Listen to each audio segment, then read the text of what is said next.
Na ukaribisha msikilizaji kwenye sehemu ya 7 ya simulizi yetu nzuri iitwayo The Darkness of an Angel, yaani upande wa giza wa malaika. Siku za mwisho ilikuwa ni toleo la 3 la simulizi ya Gavin Luka. Katika sehemu ya 6 tulikuwa tumeishia pale ambapo Luna alikuwa anafanya maongezi na Jabari. Jabari anamuuliza kama anajaribu kusema nini Luna. Luna akamwambia kwamba anajaribu kukumbusha tu aina ya mtu ambaye unataka kuingia naye kwenye hili swala. Unatakiwa kuwa na shukrani kwa maisha ambayo amekupa yule mwanamke, kwa sababu mpaka sasa hivi ungelikuwa umeuliwa na serikali ya taifa hili. Hivi kwa akili zako unahisi ni kweli kwamba mimi nilitakiwa kuuawa kama ambavyo unafikiri? Unaamini kabisa kwamba sikuwa naweza kujilinda dhidi ya hawa watu ambao walionekanika kunitafuta mimi? Kwa hiyo mpaka leo unaamini kwamba hii ni familia ndo ambayo imenilinda mimi mpaka kufika hapa? Haupo na hutakuwa sahihi kama ndivyo akili yako inavyokufanya uwaze kwa sehemu kama hiyo Luna. Unataka kuniambia ni Jabari? Mimi kuingia kwenye familia ulikuwa ni mpango wangu wa muda mrefu sana. Sikuingia kwa bahati mbaya au eti kwa sababu nilikuwa nahitaji msaada wao au wenu. Ukiwa na maana ipi kusema hivyo? Mimi ndiye sababu ya kuwa kwa Gavin Luka Luna. No. Haiwezi kuwa kweli ile jambo. Hata mimi nilijua kwamba ungelikuwa mbishi katika hilo. Mimi ndiye mtu ambaye nimekuwa msaliti kwa hii familia kwa muda wote ambao umepita, na nimefanikiwa kufanya watu hawa kuwa na imani kubwa sana na mimi. Sitaki kuamini ya mambo kama eti ni wewe.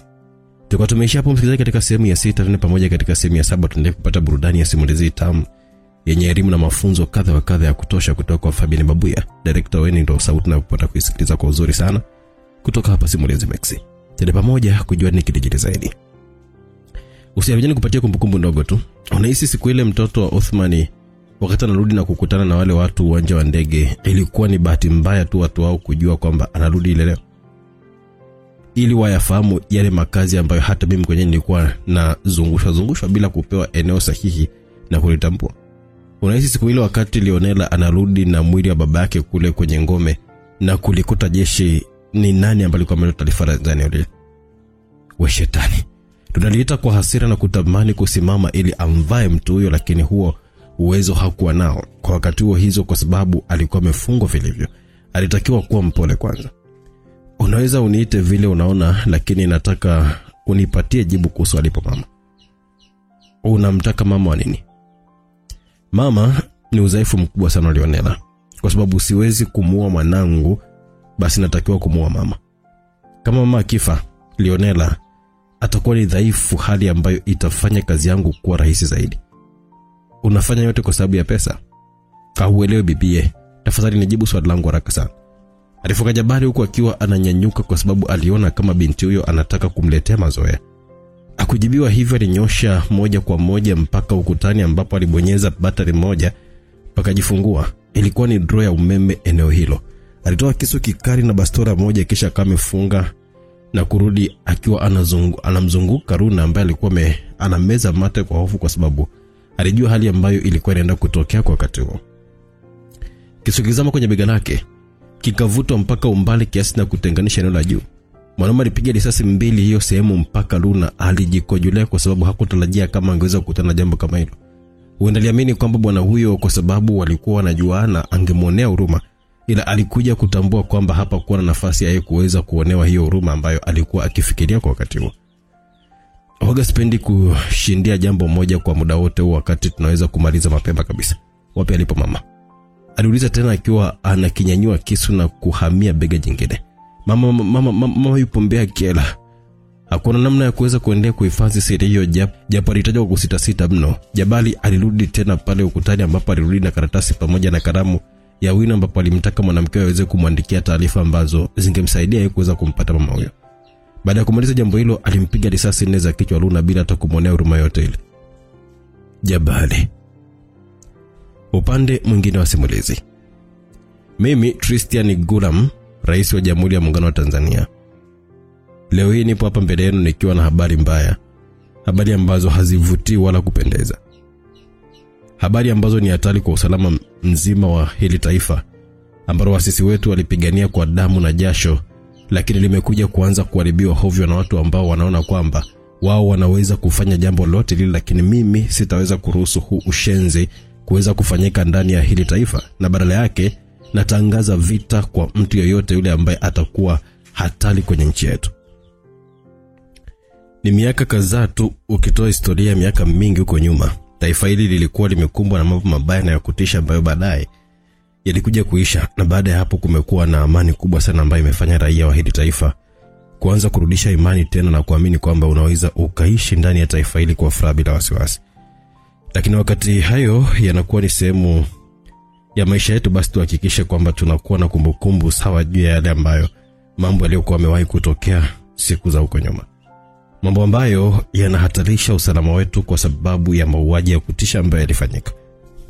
Mauaji haya hayakuwa sehemu ya sisi wala mamlaka za usalama, bali yalikuwa yanafanywa na familia moja ya wauzaji wa madawa kulevya.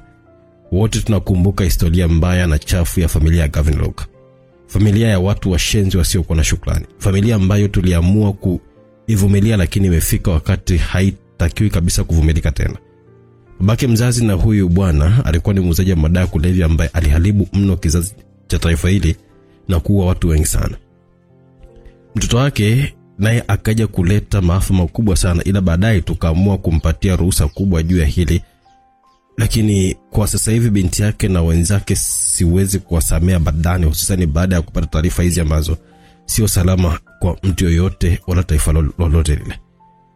Watu wao kutokana na ule ushenzi ambao walikuwa wameufanya, mimi niliwataka waweze kuondoka kwenye taifa hili.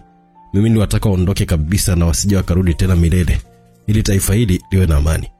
Niliwataka wakaishi sehemu ya mbali na huku, hususani mapolini huko ambako historia yao ingekuja kusaulika, na huo ndio ambao ulikuwa ni msamaha wangu kwao. Lakini watu hawa walikubali kishingo upande tu, kwa sababu wanaonekana kuwa na mambo yao mengine binafsi ambayo walikuwa nayawaza. Ni muda mfupi umepita tangu ni wape hiyo amri na akakubali kufanya yote, lakini nimekuja kushtushwa na kusikitishwa na kuchukizwa na yale ambayo wao wamekuja kuyafanya kwa baadaye. Bila shaka wote tuna taarifa za siku ya juzi, taarifa ya kutisha kuhusu msiba wa rais mwenzangu wa Jamhuri ya Afrika ya Kati. Msiba ambao bila shaka umegusa kila mtu, kwa sababu rais mwenzangu hakustahili kufa kwa namna ile. Hakustahili kabisa kufa akiwa kwenye hali kama ile, tena taifa lake likiwa limepokea uvamizi mkubwa. Hivyo mimi nilianza kuwa na hisia mbaya na kuanza kuunganisha matukio ili niweze kuelewa vyema kwamba hili lilitokeaje na ilikuwaje, ila baadaye ndipo nimekuja kupata jibu moja la uhakika. Familia hii ambayo nimeitaja hapa, baada ya kuwafukuza kwenye taifa langu, mpango wao ulikuwa ni kwenda kwenye taifa la Jamhuri ya Afrika ya Kati, kwenda kuishi kwa siri kubwa sana, lakini wasingeweza kufanya hivyo bila ruhusa ya rais wa taifa hilo. Watu wao ni kweli walifanikiwa kukutana na rais huyo na kumwaahidi pesa nyingi sana, lakini mwisho wake aliwagomea kwamba yeye hapokei waarifu kwenye taifa lake. Sina sababu za msingi za kwa nini wao waliamua kwenda ndani ya taifa hilo, na waliona kwamba ndio sehemu ambayo inawafaa, lakini baada ya rais huyo kuwagomea, na ndipo waliamua kupanga mpango mbaya ambao umenifanya mpaka leo nimekuja hapa mbele yenu leo. Walipanga kumua rais huyo ili waingie ndani ya taifa hilo kimabavu. Wanaona kwamba wao wanaweza kwenda popote muda wote na hakuna mtu ambaye anaweza kuwazuia kwa sababu wana pesa na nguvu. Kwa hiyo kwa matukio ambayo yametokea huko, kuanzia na ulipuaji wa soko na kuuawa kwa rais wa taifa hilo, ni hawa watu ambao ni Watanzania wenzetu wamehusika. Kwanza nitoe pale zangu za dhati kwa taifa hilo, lakini pia sisi wa Tanzania, hii familia pia haituitambui. Hivyo nazikaribisha mamlaka za usalama za Jamhuri ya Afrika ya Kati kuja Tanzania, ambapo tutawapa ushirikiano mkubwa kwenye kuisaka hii familia. Mimi kama rais natoa rai kwenye vyombo vyote vya ulinzi na usalama wa taifa langu kuhakikisha vinaanza msako mara moja kuwatafuta hawa watu ambao wanatakiwa kuwa wa mfano, lakini pia kuwapa ushirikiano wa nguvu wenzetu ili kuhakikisha kwamba wanaipata haki yao na hawa watu kuwa wa mfano. Mbali na hilo, pia natoa rai yangu kwa mamlaka za kimataifa kuhusika katika hili, pamoja na kuhakikisha kwamba hawa watu wanalipa kwa ushenzi wao, na kama ikiwezekanika kufutwa kabisa kwenye uso wa dunia, kwa sababu wamekuwa ni tatizo kubwa sana kwa miaka takribani 50 sasa. Ni jina lao tu ambalo linatamba. Kuanzia leo pia natangaza kuzikamata mali zao zote ambazo zinatambulika, kuanzia ile kampuni ya madini ambayo iliwahi kuanzishwa na Anthony mwenyewe, ila wakaja kujifanya kwamba sio yao ili waitumie kufanya ushenzi wao. Tanzania haiwezi kuruhusu aina yoyote ya ushenzi kufanyika. Hili ni taifa la kidemokrasia, taifa ambalo lina misingi yake ya uongozi na namna watu wake jinsi wanavyotakiwa kuishi. Hivyo kama anakuja mtu yote kutaka kuletea doa hatutaweza kumvumilia kabisa. Lakini mkumbuke kwamba hawa watu ni hatari popote pale walipo. Hivyo hata raia wengine wanapaswa kuwa makini sana, kwa sababu hawa watu ni hatari kwenu. Hivyo kama kuna mahali mtapata taarifa zao, msite kuzitoa hadharani, kwa sababu kwa mtu ambaye atafanikisha kukamatwa kwa hawa watu kuna zawadi ya shilingi milioni 500 kwa pesa za Kitanzania. Ilikuwa ni hotuba ya ghafla na ya kushtusha kutoka kwa Rais wa Tanzania Bwana Christian Gulam. Mwanamume huyo alipanda kwenye maiki majira ya saa 2 za usiku kwa saa za Tanzania, wakati ambao familia nyingi huaga zinakaa na kuweza kuangalia taarifa za habari kwa utulivu. Ni habari ambayo ilikuwa ni mbaya na ya kushtusha kwa wakati mmoja. Hata yeye hakumpa mtu yoyote ile taarifa kabla ya kwamba alikuwa anaenda hadharani kufanya jambo kama hilo ambalo lilizua taharuki miongoni mwa Tanzania na dunia kwa ujumla.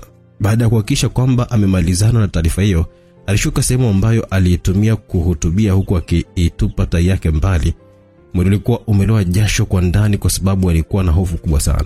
Yeye mwenyewe hakuwa na imani kama alikuwa amefanya jambo ambalo ni sahihi kwa wakati ule, na hakujua madhara au mwisho wa jambo zito na baya ambalo alikuwa amelianzisha kwa wakati ule. Alihema na kumtaka mlinzi wake aandae msafara. Alikuwa anahitaji kwenda mahali wakati huo, mahali ambako huenda kungemfanya yeye kujisikia vizuri kwa wakati huo, japo hakuwa na hakika na jambo hilo. Aliingia kwenye gari na kushusha kioo akiwa anaangalia nje.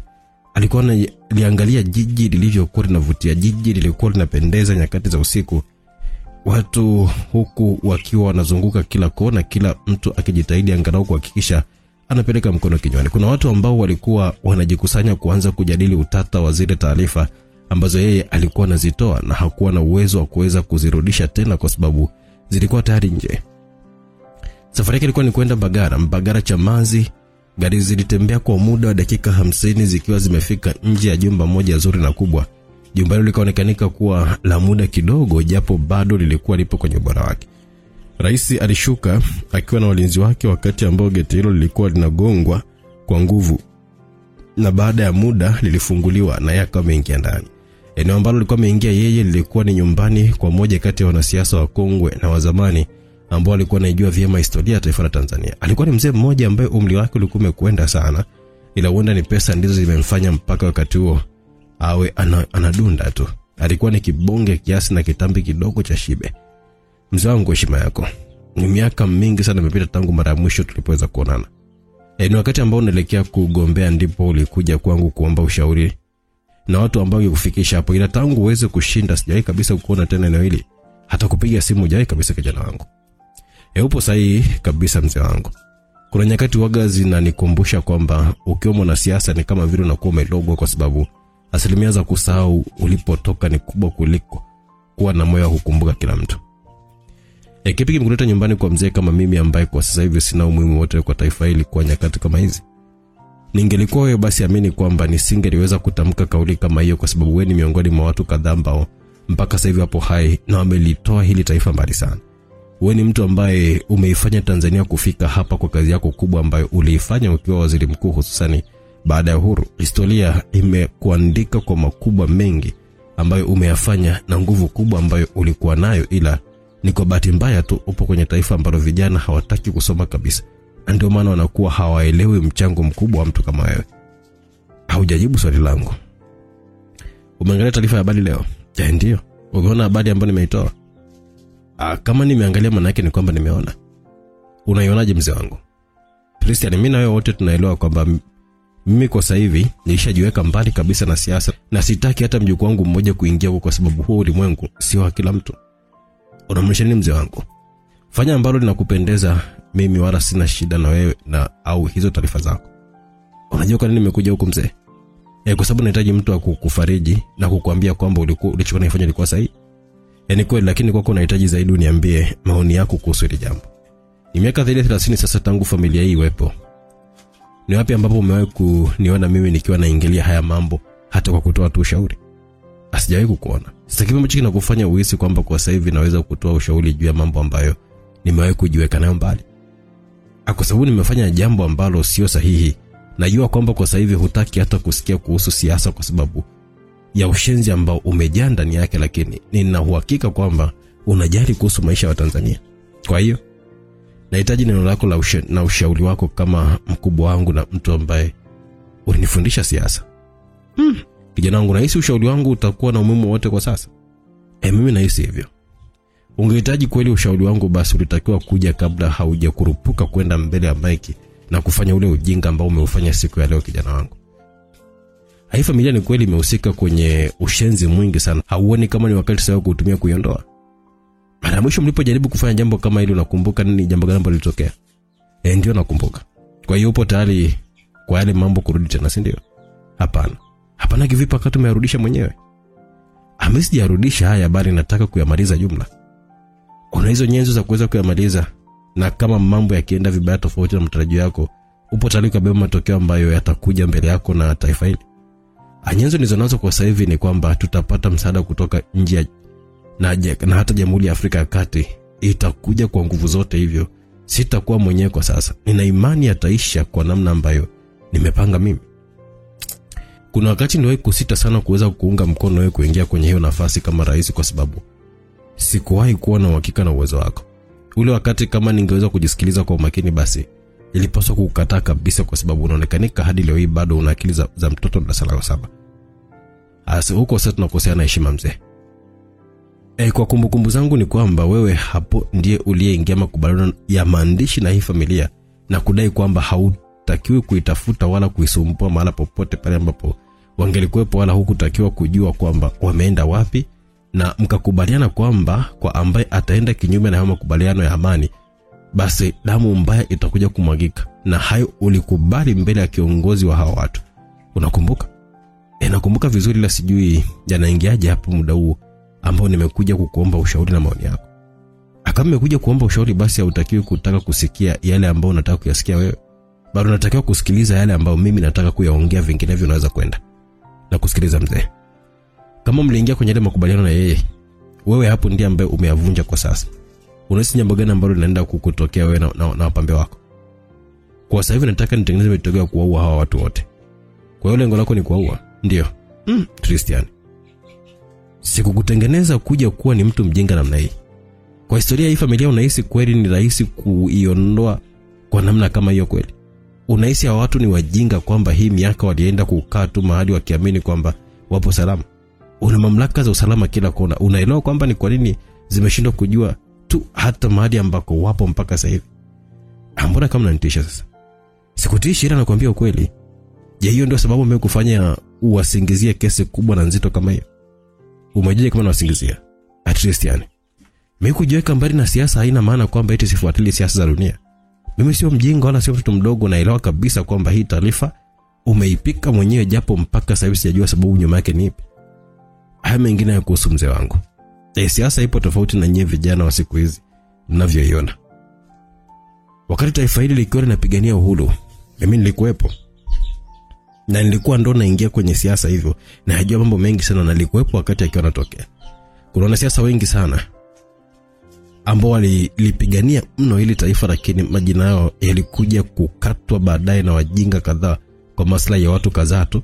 Hivyo hata historia ya siasa ya taifa hili imepindishwa. Kuna watu ambao wanapata sifa ambazo hawastahili hata kuzishikilia, lakini ambao wanastahili dunia imewasahau kabisa na wamekufa kama mbwa. Kwenye siasa unapopata nafasi, siku zote unakuwa ni kama mfalme. Unakuwa unahisi kwamba dunia yote ipo kiganjani kwako, kiasi kwamba huwa inampeleka mtu kufanya hata mambo ya hovyo tu kwa sababu tu unajua kwamba unaweza kuyafanya na unanyeza kuyafanya. Lakini kabla ya kuwaza hivyo vyote hivyo, unatakiwa kupigia hesabu zako vizuri kwamba vipi kama siku nyenzo hizo zikakosekana au zikaisha ama zisipokuwa kwenye upande wako, utafanyaje ama utaishi vipi na watu ambao wanaweza kukupata wewe kirahisi?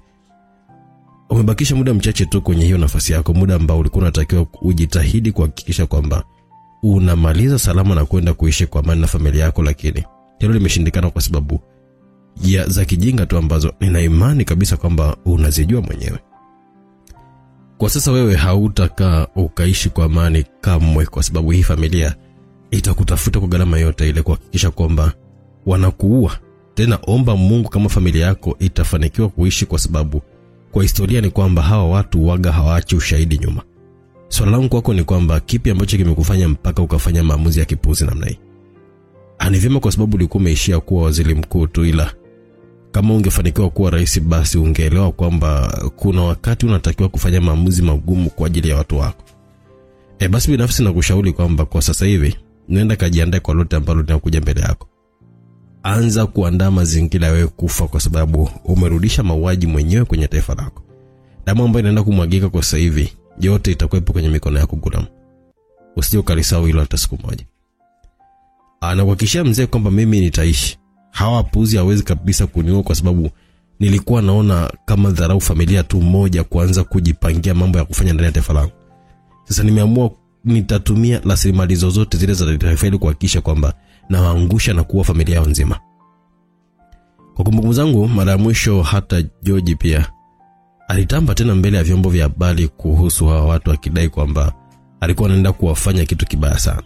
Umaarufu ulimponza. Nadhani wewe mwenyewe hapo unaelewa kwamba aliishia wapi. Gulam, kwenye maisha kama unakutana na mtu ambaye amekuzidi wewe uwezo na kila kitu, lakini akachagua amani, basi unatakiwa kumshukuru Mungu wako, kwa sababu ndio inakuwa njia ya pekee ya wewe ambaye ni dhaifu kwake kuishi. Jambo zuri ni kwamba mimi sio George. Nakutakia bahati njema kwenye hilo Gulam. Mwanamume huyo ambaye alikuwa ametoka kuongea naye ndiye mtu ambaye alimfundisha kwa upana kuhusiana na siasa za uongozi. Alienda kwa ajili ya kuomba ushauri kwa yale maamuzi yake, lakini hakuambulia yale ambayo alikuwa anataka kuyasikia, kwa sababu mzee huyo alikuwa anamwambia ukweli ambao ulionekanika kuwa mchungu kwake na hakuwa tayari kabisa kuendelea kuupata nyakati hizo. Nani ananikumbuka? Eneo moja ambalo lilikuwa na utulivu mkubwa, alionekanika mtu mmoja akiwa ndani. Eneo hilo Kalonzo anatumia kusali kwa nyakati hizo za usiku. Alikuwa ametulia eneo ambalo halikuwa na kelele hata kwa bahati mbaya. Alionekanika kuupenda zaidi utulivu kwenye maisha yake na hakutaka usumbufu wa aina yoyote. Eneo hilo alikuwa amekaa kwa muda mrefu kidogo, akiwa anajaribu kuyawaza mengi ya nyuma ambayo yalikuwa yamepita. Alitulia kwa zaidi ya saa moja ndani ya hilo eneo, mpaka ule wakati ambao alihisi kwamba alikuwa amemaliza, ndipo aliponyanyuka akiwa anajifuta kwa kitambaa safi, kisha akirudisha kwenye begi la gharama ambalo lilikuwa liko pembeni yake. Hakuwa anaonekanika uso wake kwa sababu alikuwa amejifunika kila sehemu. Mwili mzima ulikuwa na mavazi meupe. Baada ya kumaliza ibada yake, alisimama na kugeuka, na hapo ndipo uso wake ulipoonekanika vyema. Alikuwa ni Leonela, yule mwanamke ambaye alikubali kuingia makubaliano ya amani na rais wa Tanzania na kuahidi kupotea kwenye uso wa watu wa kawaida na kudai kwamba watu wao hawakutakiwa kuja kuonana kwa mara nyingine tena. Alianza kutoka ndani eneo hilo ambalo lilikuwa limetengenezwa kwa ufundi mkubwa sana na gharama kubwa zilizoonekanika kutumika ndani ya eneo hilo. Boss, kuna habari mbaya zimetufikia hivi sasa. Ile sauti haikuwa ngeni kwake, ilikuwa ni sauti ya moja kati ya vijana wake ambao alikuwa anaamini sana. Mabanzi, umri ulikuwa unazidi kwenda mbele kwa mwanamume huyo. Mama yupo salama? Ndio boss. Andaa helikopta sasa hivi, tunaenda kwenye kaburi la mzee. Sawa boss. Hakuhitaji kupewa taarifa yoyote kwa wakati huo, bali alikuwa anahitaji kwanza kwenda kuliona kaburi la babake mzazi, bwana mkubwa mwenyewe Gavin Luka. Alifanya hivyo baada ya kuambiwa kwamba kulikuwa na tatizo kwa namna sura ya Mabanzi ilivyokuwa kwa nyakati zile, ni wazi kwamba hakukuwa na usalama. Ilionekana kabisa kwamba ilikuwa ni hali ya hatari mbele yake, ilikuwa inakuja kwa mara nyingine tena. Ndio sababu kubwa ambayo ilimfanya ahitaji kwanza kwenda kuzungumza na nafsi ya babake. Safari ilikwenda mpaka dakika 45 wakiwa wanapita kwenye maeneo ambayo yalizungukwa na zaidi ya mapoli, japo walipita vijiji kadhaa mpaka wanafika kwenye eneo moja ambalo lilionekanika kuwa na mashamba mengi, japo kwa usiku ulivyokuwa haikutambulika yalikuwa ni mashamba ya nini. Katikati kabisa ya mashamba hayo kulikuwa kuna jumba moja kubwa la kifahari. Kuna namna jinsi hivyo kunaonekanika litakiwa kulimiliki mtu ambaye alikuwa na mfuko mrefu. Pesa yake haikuwa inahesabika kwa akili za kawaida. Eneo hilo alikuwa kinyonge, bali lilikuwa na ulinzi wa kutosha. Walishuka huko walinzi wa eneo hilo wakiwa wanainama kuweza kutoa heshima kwa mkubwa wao. Leonela alitembea taratibu mpaka ndani. Kuna sehemu ya ndani zaidi ambako walinzi hawakuruhusiwa kuingia zaidi ya yeye tu na Mabanzi, ambapo hata mtu huyo naye alibakia mlangoni. Baada ya kukaribia kwenye lango la mwisho kabisa, Leonela aliweka mkono wake ukutani karibu na mlango, sehemu ambayo ilikuwa na kioo cha shaba. Lango likafunguka, lakini mbele yake pia likaonekanika lango jingine. Alisogea na kuweza kusimama hapo, ambapo baada ya sekunde 30 lango likafunguka moja kwa moja, kisha akaingia ndani, jumla akiwa mwenyewe na lango hilo likajifunga tena. Mbele ya uso wake kulikuwa kuna sehemu mbili ambazo zilikuwa zimetengenezwa kwa ukubwa na ubora wa hali ya juu sana. Bila shaka alikuwa ni makaburi mawili, ambapo moja lilikuwa la bibi yake Aurelia na jingine lilikuwa la babake mzazi, mtaalamu wa zamani ambaye alifanya nchi ikainama kwa ajili yake na kufanya yale ambayo aliyataka yeye.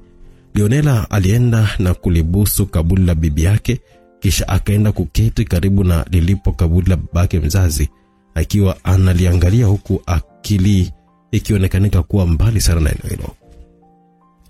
Baba, napaswa kufanya nini mwanao? Ndio lilikuwa swali lake la kwanza akiwa ameinamia sehemu hiyo. Dalili mbaya zilikuwa zimeanza kuja tena mbele yake, na yeye ndiye alikuwa ni kiongozi mkuu wa hiyo familia. Yeye ndiye alikuwa anashika hatima ya maisha ya familia yake, na maamuzi yake ndio ambayo yalikuwa ni msingi wa kila kitu. Nilitamani kuwa binti wa kawaida ambaye naweza kufanya kazi na kuhakikisha familia yangu inaishi kwa furaha, na ndio sababu ambayo ilinifanya mimi nikakubali kuwa mbali na maisha yale na kuichagua amani kwenye haya maisha ya watu wangu. Niliamini kupitia amani kila kitu kingelikuja kuwa sawa na tukaishi kama watu wa kawaida tu, kama ambavyo zinaishi familia zingine. Ila kwa sasa hivi naanza kuamini kwamba huenda haya maisha ya kuishi kwa amani hayakuja kwa ajili ya familia yetu baba. Kwa sasa hivi najua kwamba hizi taarifa ambazo naenda kuzipokea sio nzuri. Lazima tu zitakuwa ni taarifa mbaya, kwa sababu hata usiku wa jana sijalala kwa amani. Nimeota mambo magumu sana ya kutisha ambayo naona kabisa kwamba sio salama kwa ajili yangu na watu wangu. Naiona hatari mbaya sana mbele yangu baba. Hivyo binti yako naogopa. Sitaki kuishi maisha yale ya nyuma tena. Hii miaka 3 ya amani imekuwa ni miaka bora kwangu baba. Sitamani kuwa muuaji wala sitamani kuanza kuindana na watu tena. Sitamani kuwa sehemu ya kuzua taharuki kwenye taifa langu mwenyewe. Ila sijui ni jambo gani ambalo natakiwa kulifanya mpaka sasa hivi. Najisikia vibaya. Leonela alikuwa anaongea kwa uchungu sana huko akiwa anashusha machozi. Kwa nini dunia iliamua sisi tuishi haya maisha? Mpaka lini tutakuwa na vizazi vya wauaji? Sitaki mwanangu aje kukua na kujua kwamba sisi tuliishi haya maisha baba. Hivyo sitaki kumlea mimi huyo mtoto, kwa sababu hatakiwi kabisa kama mimi nilikuwa ni mama yake au wewe ulikuwa ni babu yake. Natamani akaanze maisha yake mwenyewe sehemu nyingine na kuishi kwa amani kama tu watu wengine wa kawaida tu wanavyokuwa naishi. Kuendelea kujua kwamba sisi ndio familia yake itaendelea kufanya dunia hii isiwe na amani. Natamani hata hizi nguvu asije akajua namna ya kuweza kuzitumia, kwa sababu sio salama kwa ajili ya ulimwengu baba. Najua kwamba huko uliko unanisikia, najua kwamba unaelewa maisha ambayo naishi mwanao. Japo najua huwezi kuja hapa kuongea na mimi nikakusikia kwa sauti. Sikufanikiwa kulelewa na wewe kwa sababu uliamua kwenda mbali kwa ajili ya usalama wetu. Mara ya kwanza nilianza kukuchukia kwa sababu hiyo, ila baadaye nimekuja kukuelewa kwamba ni kwa nini ulikuwa umefanya vile hivyo, na mimi pia sitaenda mbali bali nataka mtoto wangu ndiye ambaye aende mbali, ili asije kabisa kuwa sehemu ya haya matatizo ambayo yanaendelea kutokea. Na najua huu sio mwisho, kwa sababu yanaenda kuendelea kutokea hata baada ya mimi kufa. Nitarudi tena baba. Naomba baraka zako kwenye hii safari yangu nyingine ya kutisha ambayo sijui itakuwaje, ila naogopa. Alipiga magoti mbele ya kaburi la babake na kuinama kutoa heshima kwa mtaasisi wa mambo Gavin Luka, na baada ya hapo alitoka nje na kumtaka Mabanzi amwambie aliyojili. Kuna taarifa kubwa mbili ambazo ni mbaya kwetu. Zitaje? Kwanza Luna, taje nyingine. Alimkatisha Mabanzi kuendelea na hiyo kwanza, akiwa anauma meno kwa sababu alielewa ni wapi ambako mwanamume alikuwa anaelekea. Rais ametuuza. Kwa namna gani? Mabanzi hakuongea zaidi ya kutoa simu yake na kumpatia bosi wake aweze kuona habari hiyo yeye mwenyewe. Aliitazama taarifa hiyo, ilionekanika kabisa kwamba hakuwa na furaha nayo, kama sio kushtushwa na habari ambazo aliziona ndani yake. Alikuwa anauma meno kwa hasira, akiwa ni kama mtu ambaye alishtushwa na ujio wa taarifa za namna hiyo wakati kama huu ambao hakutegemea kabisa kukutana nazo. Taarifa lini hii? Leo bosi. Mama bado yuko kena? Hapana, kwa sasa hivi yupo kwenye nyumba nyingine, alafu anahitaji kuona naye. Hapana, huu sio muda rafiki kuona na mama. Kwa hiyo kwa sasa hivi tunafanya nini bosi? Yule kijana wako umeisha naye wapi? Ni miezi 6 sasa imepita tangu nikutane naye, hivyo kwa sasa hivi ameanza kuwa tayari, ameiva vya kutosha. Amekufaje? Nani bosi? Luna. Inaonekana liteswa kwanza kwa sababu kuna sehemu zina majeraha makubwa sana kwenye mwili wake. lakini baadaye akapigwa risasi kichwani. Mara mwisho alikuwa wapi? Zanzibar. Ni watu wangapi ambao walijua kwamba atakuwa huko? Ni watu kadhaa tu kwa kuhesabu bosi, tena wa ndani kabisa. Kuna picha yake yote ambayo alisasisha mtandaoni? Hapana bosi. Asanani alijua kwamba yupo huko mpaka akafanikiwa kumuua. Mpaka sasa bado sijajua bosi. Amekutoka kwenye mazingira gani? Alitupa kwenye mtaro barabarani. Kwamba kila mtu alikuwa anatakiwa kumuona. Nadhani ndio lilikuwa lengo la muuaji. Kwa maana hiyo ni kwamba alikuwa anatuma ni ujumbe kwetu, si ndio? Ndio bosi. Wakati Luna anaondoka hapa, mama alikuwa wapi? Kiera, umefanya jambo zuri kuondoka kwa sababu wahusika watakuwa walijua hilo eneo tayari, na kwa maana hiyo ni kwamba watakuja ndani ya eneo hilo kwa ajili ya kumbeba mama. Kwa nini wawe na shida na mama? Hawa watu wanaonekanika wanajua yale ambayo wanayafanya. Wanajua kwa sasa hivi udhaifu wangu mkubwa ni watu wawili, mama yangu na mwanangu. Kwa kuwa wanajua kwamba kumpata mwanangu haiwezekani, basi wanajaribu kuhitaji kumpata mama yangu. Kwa sasa hivi natakiwa kufanya jambo gani? Waandae mwili wa Luna. Ni binti ambaye tumetoka naye mbali sana. Nahitaji azikwe kwa heshima kubwa sana, lakini kwa yeyote yule ambaye anahusika naye kama ndugu, nahitaji apewe pesa nyingi kwa ajili ya maisha yao ya baadaye. Na baada ya hapo nitakuja kumwaga kabla hajazikwa. Kwani kuna maru naenda bosi? Na haujaongelea lolote ile kuhusu haya mambo yanayoendelea. Naenda Kiela mwenyewe kukutana na hawa watu ambao nina uhakika kabisa kwamba watakuja kwenye ile nyumba kwa ajili ya kuja kuhitaji kumpata mamangu. Nataka nianzie hapa niweze kujua ni nani huyo ambaye amerudi kwa mara nyingine tena kwa ajili ya familia yangu. Mzee anajua hili. Baba atakiwa kujua kwamba nimeenda wapi. Hizi taarifa unazo wewe tu. Kazi yako sasa hivi, andaa mwili wa Luna na kuhakikisha kwamba mama anakuwa salama. Nikirudi nitakuwa na kikao na nyie wote kwa pamoja, nadhani ni muda wa kurudi kazini. Ila kwa hili la kuanza kuishambulia familia yangu, na hapa nitateketeza kizazi kizima. Aliongea kwa hasira sana, lakini alionekanika kuwa kawaida. Moyo wake ulikuwa unauma na kumtesa kwa sababu jambo lile lilikuwa ni hatari sana kwa familia yake. Alizipokea taarifa zile kwa kawaida kimtizamo kwa sababu alikuwa na kiongozi. Hakuhitaji kuonekanika dhaifu mbele ya vijana wake, ila kiuhalisia ni kwamba alikuwa anaumia isivyo kawaida. Lionela, wakati wa kuhitaji mtu yeyote yule amfuate, alijifanya kama yupo, lakini aliondoka kwenye hayo makazi peke yake akiwa na gari. Hakuna mlinzi ambaye alikuwa anajua ni bosi. Alikuwa ameondoka kwa sababu haikuwa anaruhusiwa mwanamke huyo kutembea mwenyewe, na taarifa hiyo kama ikifika kwa Othman angeweza kuwaua hao walinzi yeye mwenyewe. Lionel alitembea na gari kwa masaa zaidi ya 3, akaingia milimani ndani kabisa mpaka alipofika sehemu ambayo gari haikuwa na uwezo wa kupenya tena. Akashuka na kuanza kutembea kwa miguu. Alipenya kwenye maporomoko ya maji na mawe kadha wa kadha mpaka anafika sehemu ambayo ilikuwa imebonyea kama bonde la pembezoni, na pembezoni ilikuwa na mlango wa pembezoni mwa jiwe moja kubwa. Sehemu hiyo aliingia ndani ya pango moja zito ambalo lilikuwa porini, na kilichokuwa kina muongoza ni tochi kwenye mkono wake. Alitembea hatua 200 mbele, akafika sehemu moja hivi ambayo ilikuwa na mawe mengi kiasi, lakini katikati ya mawe hayo kulikuwa na sanduku ambalo linafanana na mawe hayo. Hata kama angelikuja mtu mwingine asingeliweza kabisa kutambua kama lilikuwa ni sanduku. Sanduku lilitengenezwa kwa chuma kigumu sana. Alilitoa sanduku hilo na kulisogeza pembeni kidogo, akazungusha mkono wake juu ya sehemu ambazo ilikuwa na alama ya kiganja. Sanduku hilo likawaka taa kila kona mithili ya umeme. Hapo juu zikajitokeza namba nyingi, akaingiza namba 25, ndipo sanduku hilo likali limekubali kufunguka. Ndani yake kulikuwa kuna dhahabu tupu ambazo zilikuwa zimezungushwa pembezoni mwa kitambaa kimoja kizito ambacho kilionekanika kuwa na thamani kubwa mno. Alikifunua kitambaa hicho, akakutana na mwanga ambao ulikuwa unang'aa kwa makali kweli kweli. Alipomaliza kufungua, ndipo kilionekanika kitu ambacho kilikuwa ndani yake. Ule upanga ambao alikabidhiwa na baba yake, ule upanga ambao ulikuwa na historia ya kutisha na nguvu za ajabu kutoka huko kwenye taifa la Uchina, ndio ambao ulikuwa umehifadhiwa mle ndani. Aliuangalia kwa dakika nzima akiwa anasita kuushika. Kushika ule upanga tena lilikuwa linaenda kuwa ni jambo la hatari kwenye maisha ya wanadamu. Alikuwa anatambua hilo, na ndio maana alikuwa na sita. Alijua kabisa kwamba kama akifanya maamuzi ya kushika mkononi mwake, basi alikuwa anaenda kuwa binadamu hatari, na huenda angeenda kufanya mambo ya kutisha kuliko hata yale ambayo yalifanyika kwenye miaka ya huko nyuma. Na ndio sababu ambayo ilimfanya yeye kuficha mbali na makazi ya watu, kwa sababu haukutakiwa kupatikana kirahisi. Kwa nini dunia nipeleka mahali ambapo sikutaka kufika?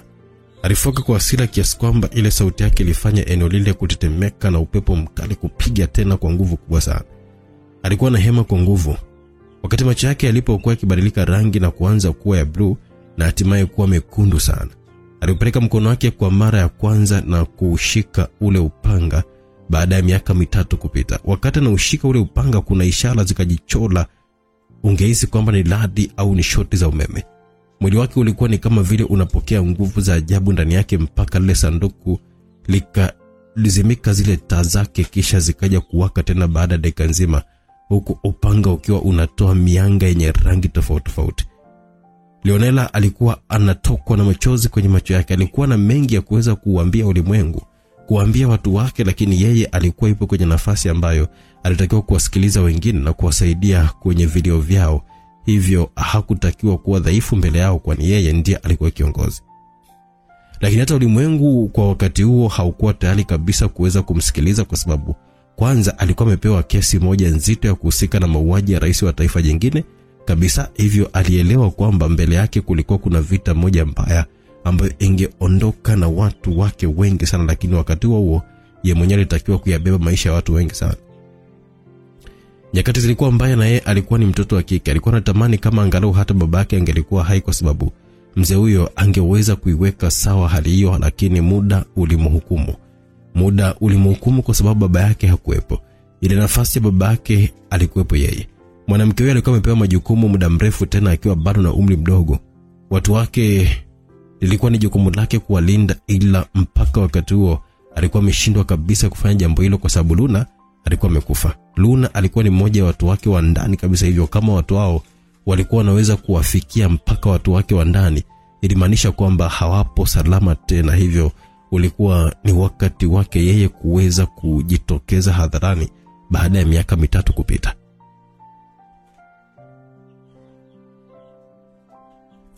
Wakati huo alikuwa anahitaji kwenda kuanzia kazi yake huko Kera, Tanzania, sehemu ambayo aliwanaishi watu wa karimu, lakini huaga hawapendi dharau na mazoea ya kijinga. Huko maisha yake ni matamu mpaka pale ambapo wewe mwenyewe utaamua kuyafanya kuwa magumu. Eneo hilo ndilo ambako alikuwa anaishi mama yake kwa muda mrefu. Baada ya yale mambo kuisha, alikuwa anaishi mama huyo maisha ya siri huko bila watu kujua, kwa sababu ya ulinzi wake. Alikuwa analindwa na vijana ambao walikuwa wanaongozwa na watu wawili, yani Mabanzi na Luna. Alilifunga lile sanduku baada ya kubeba upanga na tambara lake, kisha akaanza kutoka ile eneo. Alikuwa ni mwenyewe Leonela, na safari yake ilikuwa ni kuelekea huko Kyela, Mbeya, Tanzania. Mwanza. Kwenye moja ya kona za jiji la Mwanza hakukuwa na amani. Amani haikuwepo kwa sababu kuna mwanaume mmoja alionekanika akiwa na hema huko akiwa anaikata mitaa hiyo. Bwana huyo hakuonyesha utulivu. Mwili wake ulikuwa wa kiume kweli, lakini yeye mwenyewe binafsi alionekanika kuwa na mashaka na hofu ambayo ilikuwa imemzonga. Kwa mwanaume wa aina yake kuonekanika kwenye hali kama hiyo haikuwa salama hata kidogo. Usalama haukuonekanika kuwa sehemu yake, na ndio bana alikuwa na mashaka mengi, hali ambayo ilimfanya kuwa hivyo. Mwili wake ulionekanika kutokuwa msafi, ni kama mtu ambaye dakika kadhaa nyuma alikuwa ametoka kwenye mzozo, kama sio sehemu ambayo haikuwa safi. Alishika simu yake na kuirushia chini, kisha akaikanyaga na kuipasua. Aliangalia kila sehemu, lakini hakuona mtu yoyote ule eneo hilo. Hivyo akahema kwa nguvu na kuhitaji kugeuka, na ndipo akakutana na jambo la ajabu. Kisu kilimkosa kwenye shingo, kakita kwenye ukuta. Alimeza mate kwa shida wakati ambao alikuwa anapiga hesabu za namna ya kumkabili mtu ambaye alikuwa mbele yake. Nusu saa kabla, kwenye kumbi moja ya stalia, alionekanika mwanaume mmoja usiku akiwa anatoka na mwanamke. Mwanamke alikuwa ni mrembo wa kuvutia. Uzuri wake ndio ambao ulimvuta huyo bwana mpaka akaamua kuwa naye usiku huo. Safari ya wili yao ilikuwa ni kuelekea mahali ambako alikuwa kiishi bwana huyo, lakini kabla hajafika lilipokuwa gari lake, ndipo akatambua kwamba hilo eneo kwake halikuwa salama, hivyo alisita. Kusita kwake kulikuja baada ya kuona kivuli karibu na mahali ambapo gari yake ilikuwepo.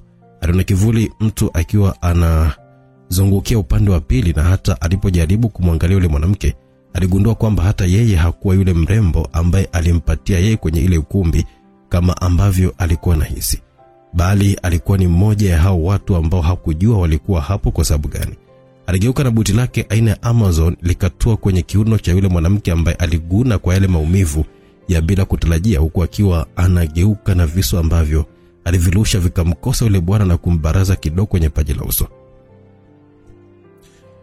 Alianza kukimbia baada ya kuona binti alikuwa anautoa mguu wa kuku. Alipishana risasi wakati akiwa anazama kwenye kona ambayo ilikuwa karibu na jengo la kumbi hiyo ya starehe, huku watu hao wakiwa wanamjia kwa nyuma. Alitakiwa kupatikana hai au akiwa amekufa, japo yeye hakujua kama angeishi au angeondoka naye, na ndio maana hakutaka kabisa kufanya uzembe kwenye swala zima la usalama wake. Kukimbia kwake kulimfikisha sehemu ambayo alijibanza nyuma ya ukuta mmoja. Alijitokeza ghafla na kudaka mkono yule mrembo ambaye alikuwa na bastola. Mkono ule waliungangania mpaka zile risasi zote zikawa zimepotelea hewani. Mwanaume yule alihisi maumivu kwa nyuma. Alipokea ngumi mbili nzito ambazo zilimfanya kujisogeza pembeni, na pale na hapo ndipo akaona wale watu vizuri. Yule mrembo pamoja na mwanaume mwingine ambaye kwa kumbukumbu zake za maisha yake hakuwahi kukutana naye popote pale kabla ya siku hiyo. Ni akina nani mnataka nini kwa mtu kama mimi? Kama unahitaji kujua hitaji letu kwako, basi ongozana na sisi na ile jambo linaweza kuisha salama. Anyeni akina nani mpaka mnahitaji mimi kuongozana na ninyi? Wawili wale hawakumjibu zaidi ya kuwaona wakiwa na kwenyezana.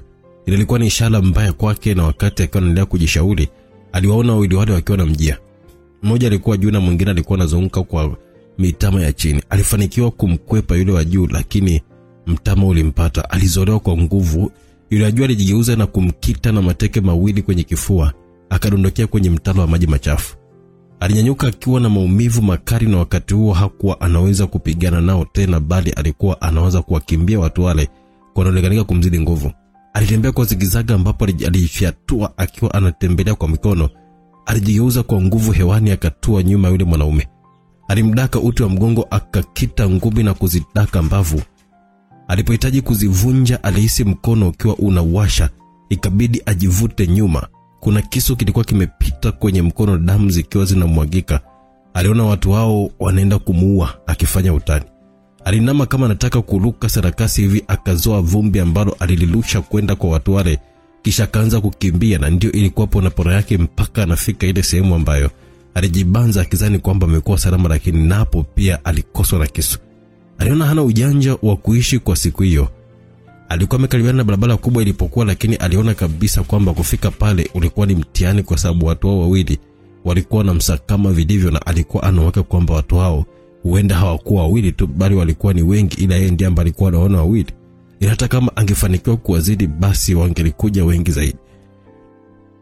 Akiwa kwenye taharukio na kujipanga kukabiliana nao, ndipo aliposhangazwa na jambo ambalo lilikuwa limetokea pale. Yule mwanamke alikuwa anaenda ardhini. Baada ya kuangalia vizuri, aligundua kwamba mwanamke yule alikuwa amepigwa risasi ya kichwa, hadi ambayo ilimfanya hata yule mwingine ambaye alikuwa akiongozana naye, yule mwanamke ambaye alikuwa anajitokeza nyakati hizo, ajifiche kwa sababu hakujua mshambuliaji anatokea wapi. Mwanamume ambaye alikuwa anashambuliwa hakuelewa yule malaika ambaye alikuja kuinasua nafsi yake alikuwa ametokea wapi kwa wakati kama ule, na hakujua kama alikuwa ni nani, kwa sababu hakuwahi kumwambia mtu kwamba kwa wakati huo yeye angelikuwa wapi. Mbele yake alifanikiwa kuona gari moja ya kifahari ambayo ilikuwa imefunguliwa mlango ili aweze kuingia. Alisita mara moja, lakini hakuona kama ana namna ama njia nyingine ya kuweza kwenda nayo, hivyo ikamlazimu kuweza kuikimbilia na kurukia ndani, ambapo gari hiyo iliondolewa kwa kasi eneo hilo. Huyo akimuuliza kwamba ni nani. Hiyo ndo asante baada ya mimi kusaidia maisha yako. Inatakiwa tutambuane kwanza, kwa sababu sina uhakika kama bado niko salama kwa mtu ambaye sijawahi kufahamiana naye kabla. Kwa muda unatakiwa kuwa mpole Liam, kwa sababu sio kila mtu anahitaji wewe uweze kuishi. Umenifahamu wapi jina langu? Unahisi kwamba wewe ni mtu asili ndivyo wako unajidanganya? Hilo alijibu swali langu kwako. Kwa sasa hivi unatakiwa kufa, hivyo jambo la kunifahamu mimi halina umuhimu kwanza, kwa sababu usalama wako ni muhimu zaidi. Natakiwa kufa na nani? Na kwa sababu zipi? Kuna watu wanahisi kwamba wewe una taarifa ambazo zinaweza kuwa na msaada mkubwa sana kwao. Taarifa zipi? Unakumbuka mara ya kwanza kabisa baada ya jaji mkuu kutekwa na kuachiwa, wewe ndio ulikuwa ni mtu wa kwanza kabisa kwenda kumhoji? Unamaanisha Robert John? Huyo. Ndio nakumbuka. Ile siku kuna watu ambao wanaamini kwamba nje ya kamera mnaongea mambo ambayo ni muhimu kwao, hivyo alikuwa anakuhitaji ili ukawape hizo taarifa. Hili jambo haliwezekani kwa sababu mimi sijui lolote kuhusu hayo na wala hata sikuhusika kwa mambo yote yale baada ya pale. Na niliamua kukaa tu mbali na mambo yote ambayo yalikuwa yametokea. Unahisi kila mtu anaamini hilo? Asa watu wanahisi kwamba labda mimi nina taarifa zipi na zina faida gani? Hilo swali kuna mtu ambaye atamuuliza, ila sio mimi. Mtu? Ndio, unamaanisha nini? Kuna mtu unatakiwa kuonana naye na yeye ndiye ambaye anaweza kukupa nafasi nyingine ya kuwa hai. Hivi unaona mimi ni mtoto eti? Simamisha gari. Alifuka kwa nguvu, lakini mhusika hata hakufanya hivyo, jambo ambalo lilimfanya afoke kwa sauti kali zaidi. Stop the damn car. Wanataka kushuka ili watu hawa wakutafute tena.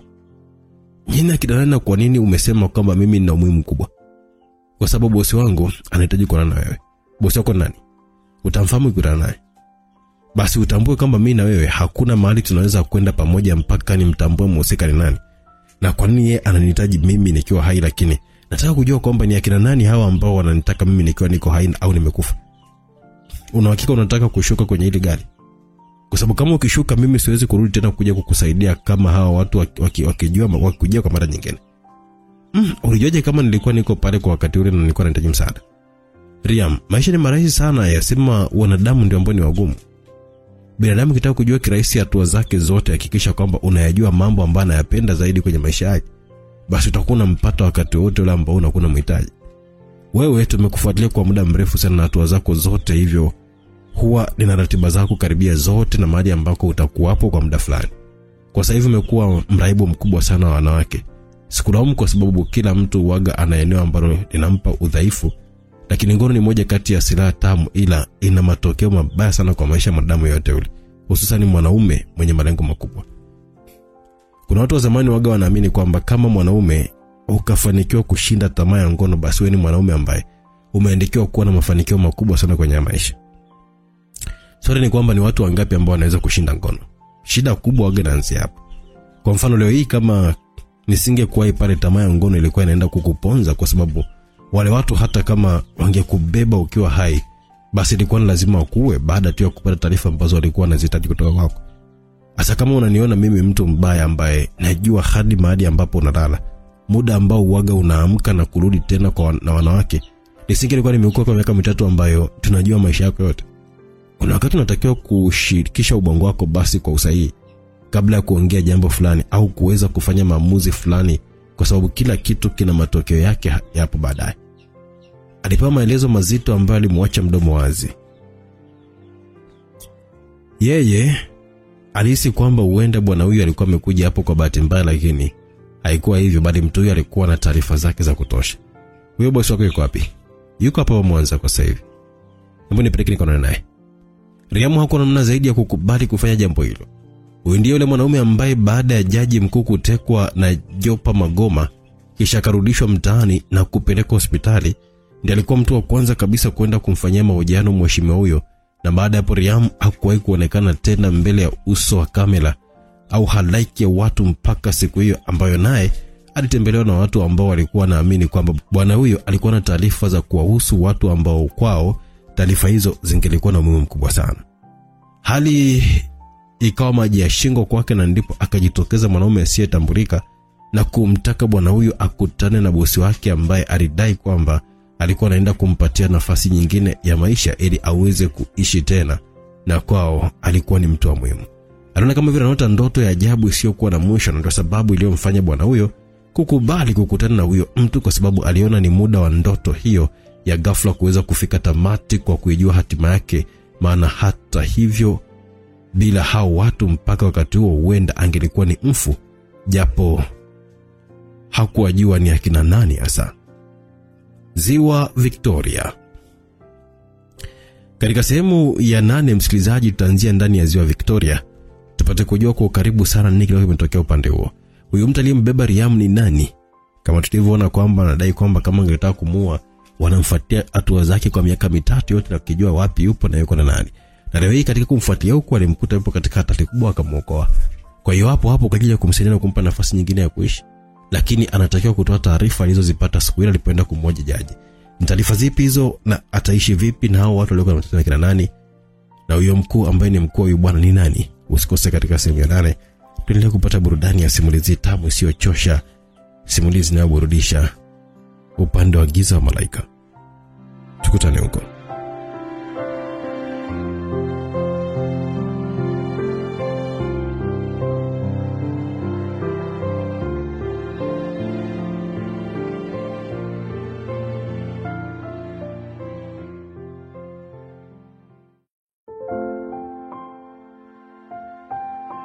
Tunaendelea msikilizaji na hii sehemu ya 8 ya simulizi yetu nzuri iitwayo The Darkness of an Angel, giza la malaika. Ikiwa ni sehemu ya 8 na tupo tumeishia katika sehemu ya 7 ni pale ambapo alikuwepo jamaa aliyekuwa anampa somo la maisha bwana Riam. Alikuwa mwokoa kutoka katika kifo kwa mwanamke na mwanamume mmoja hivi. Riam akataka kujua ilikuwaje mpaka akaweza kufahamu kwamba alikuwa kwenye matatizo namna ile. Akamwambia Riam, maisha ni marahisi, asema tu wanadamu ndio ambao ni wagumu. Binadamu kitaka kujua kirahisi hatua zake zote, hakikisha unayajua mambo ambayo anayapenda zaidi kwenye maisha yake, basi utakuwa unampata wakati wote ambao unamhitaji. Wewe tumekufuatilia kwa muda mrefu na hatua zako zote, hivyo huaga na ratiba zako kukaribia zote na mahali ambapo utakuwepo kwa muda fulani. Kwa sababu umekuwa mraibu mkubwa sana wa wanawake. Sikulaumu kwa sababu kila mtu huaga ana eneo lake ambalo linampa udhaifu, lakini ngono ni moja kati ya silaha tamu, ila ina matokeo mabaya sana kwa maisha ya mwanadamu yeyote yule, hususan mwanaume mwenye malengo makubwa. Kuna watu wa zamani huaga wanaamini kwamba kama mwanaume akifanikiwa kuishinda tamaa ya ngono, basi wewe ni mwanaume ambaye umeandikiwa kuwa na mafanikio makubwa sana kwenye maisha. Swali ni kwamba ni watu wangapi ambao wanaweza kuishinda ngono? Shida kubwa huaga inaanzia hapo. Kwa mfano leo hii kama nisingeli kuwahi pale tamaa ya ngono ilikuwa inaenda kukuponza, kwa sababu wale watu hata kama wangekubeba ukiwa uko hai, basi ilikuwa ni lazima wakuue baada ya kupata taarifa ambazo walikuwa wanazihitaji kutoka kwako. Sasa kama unaniona mimi mtu mbaya ambaye najua hadi mahali ambapo unalala wewe, muda ambao huaga unaamka na kurudi tena na wanawake, nisingelikuwa nimekuua kwa miaka 3 ambayo tumejua maisha yako yote. Kuna wakati unatakiwa kushirikisha ubongo wako kwa usahihi kabla ya kuongea jambo fulani au kuweza kufanya maamuzi fulani, kwa sababu kila kitu kina matokeo yake hapo baadaye. Alipewa maelezo mazito ambayo alimwacha mdomo wazi. Yeye alikuwa anahisi kwamba huenda bwana huyo alikuwa amekuja hapo kwa bahati mbaya, lakini haikuwa hivyo. Bali mtu huyo alikuwa na taarifa zake za kutosha. Wewe bosi wako yuko wapi? Yupo hapa Mwanza kwa sasa. Nipeleke nikaonane naye. Riamu hakuwa na namna zaidi ya kukubali kufanya jambo hilo. Huyu ndiye yule mwanaume ambaye baada ya jaji mkuu kutekwa na Jopa Magoma kisha akarudishwa mtaani na kupelekwa hospitali, ndiye alikuwa mtu wa kwanza kabisa kwenda kumfanyia mahojiano mheshimiwa huyo, na baada ya hapo Riam hakuwahi kuonekanika tena mbele ya uso wa kamera au haraiki ya watu mpaka siku hiyo ambayo yeye alitembelewa na watu ambao walikuwa wanaamini kwamba bwana huyo alikuwa na taarifa za kuwahusu watu ambao kwao taarifa hizo zingelikuwa na umuhimu mkubwa. Hali ikiwa maji ya shingo kwake, ndipo akajitokeza mwanaume asiyetambulika na kumtaka bwana huyo akakutana na bosi wake ambaye alidai kwamba alikuwa anaenda kumpatia nafasi nyingine ya maisha ili aweze kuishi tena, na kwao alikuwa ni mtu muhimu. Aliona kama anaota ndoto ya ajabu isiyokuwa na mwisho, ndio sababu iliyomfanya bwana huyo kukubali kukutana na huyo mtu, kwa sababu aliona ni muda wa ndoto hiyo ya ghafla kuweza kufika tamati kwa kuijua hatima yake. Maana hata hivyo bila hao watu mpaka wakati huo alikuwa ameenda kufa, japo hawakuwajua ni akina nani hasa ambao alitaka kumuua. Ziwa Victoria. Huko ndiko niliahidi kwamba tutaanzia katika sehemu ya 8. Basi tunaanzia hapo Ziwa Victoria. Simulizi yetu imeandikwa na Fabian Babuya. Sauti unaisikia ni ya kwangu mimi hapa, director Owen kutoka hapa Simulizi Mix. Unatupata kupitia WhatsApp nambari 0677062012, YouTube channel Simulizi Mix, Android application SMix app. Tuna pamoja kujua nini kilejili katika mwendelezo wa simulizi yetu. Tuko ndani ya Ziwa Victoria. Unaambiwa juu ya mema kubwa ambayo yalikuwa mkabara kabisa na ziwa hilo kubwa zaidi kwa ukanda wa Afrika Mashariki, ndiko ambako Riam alikuwa anapelekwa usiku huo. Eneo hilo lilikuwa limetulia. Kwa mbali ziwani walikuwa wakionekanika watu kadha ambao bila shaka walikuwa wanaendelea na shughuli za uvuvi.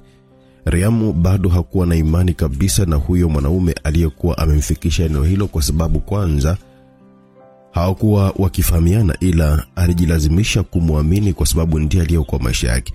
Wawili hao walilitelekeza gari umbali kadhaa kisha wakaanza kutembea kwa miguu, na baada ya kusogea karibu na jiwe moja Riamu alijikuta akiwa anasimama kwanza. Kusimama kwake kulifuatia baada ya yeye kuona mtu mithili ya ninja akiwa amesimama na mavazi yake meusi. Moyo wake ulipiga kite na kujikuta akishindwa hata kusogeza hatua yake moja tena mbele, kwa kuwa hakuwa na imani na jambo hilo tena. Lakini yule mwanaume akamgeukia. Yule sio ninja, bali ni mavazi ambayo ndio utambulisho wetu. Alijikuta akiwa anatamani kuuliza kuhusu hao watu, lakini alikumbuka bwana huyu alimwambia kwamba maswali yote hayo angemuuliza bosi wake, ambaye bila shaka ndiye alikuwa yupo kwenye hayo mavazi akiwa amewapa mgongo anaangalia ziwani. Alijongea mpaka karibu na ndipo akagundua kwamba kichwa cha yule mtu kipo wazi. Nyuma yake kilikuwa kimezingirwa na rasta ambazo zilikuwa zimetunzwa mno.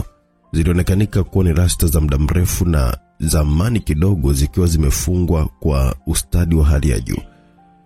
Aliyemuokoa aliinama kutoa heshima kwa mtu huyo, huku yeye akiwa bado anashangaa tu. Bosi, tayari nimemfikisha hapa. Hiyo sauti ndio ilimfanya mwanaume yule kugeuka. Aligeuka na kumwangalia Riamu kwa umakini juu mpaka kwenye miguu yake, na hapo ndipo akakitoa kile kitambaa usoni. Riamu alitaka kukimbia kwa ule mshtuko ambao alikuwa ameupata. Hakutegemea kukutana na yule bwana kwenye maisha yake, tena kwenye mazingira ambayo yangeonekanika kwamba bwana yule alikuwa kimhitaji. Kwenye maisha yake yote alikuwa anaishia tu kumsoma bwana huyo, na hakuwahi kabisa hata siku moja kuonana naye. Halafu siku hiyo mtu huyo alionekanika kwamba alikuwa hapo kwa ajili ya kuonana naye yeye tu. Alidata na kuhisi kwamba huenda alikuwa anaingizwa kwenye mtego mbaya wa kifo. Alikuwa ni Othman Chunga mwenyewe. Hello Riam. Mwanaume huyo hakuweza hata kujibu hiyo salamu yenyewe. Na imani haukuwa na wazo la kukutana na mimi usiku wa leo, au huenda hata kwenye maisha yako kwa ujumla haukuwahi kufikiria kwamba tunaweza kukutana siku moja na kukaa sehemu moja. Hilo ni sahihi. Kwa nini mtu kama wewe unahitaji kuonana na mimi wakati kama huu?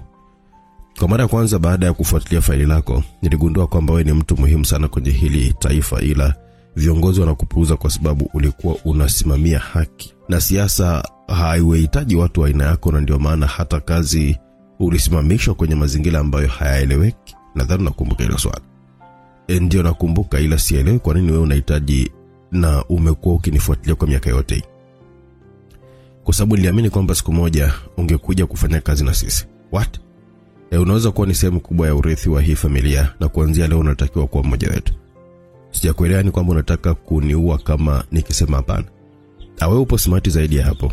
Unajua kabisa siwezi kukuua, kwa sababu kama ukisema hapana basi mimi nitaondoka na kijana wangu, na baada ya hapo hatutakuja kuonana tena mpaka unakufa, jambo ambalo nina uhakika kabisa kwamba hautamaliza hata siku mbili utakuwa umekufa. Kwa nini nije kwako? Kwa sababu hauna chaguo jingine kwa sasa hivi. Ila mimi sitaki uje kwa sababu hiyo. Mimi nafanya kazi na watu ambao naweza kuwaamini.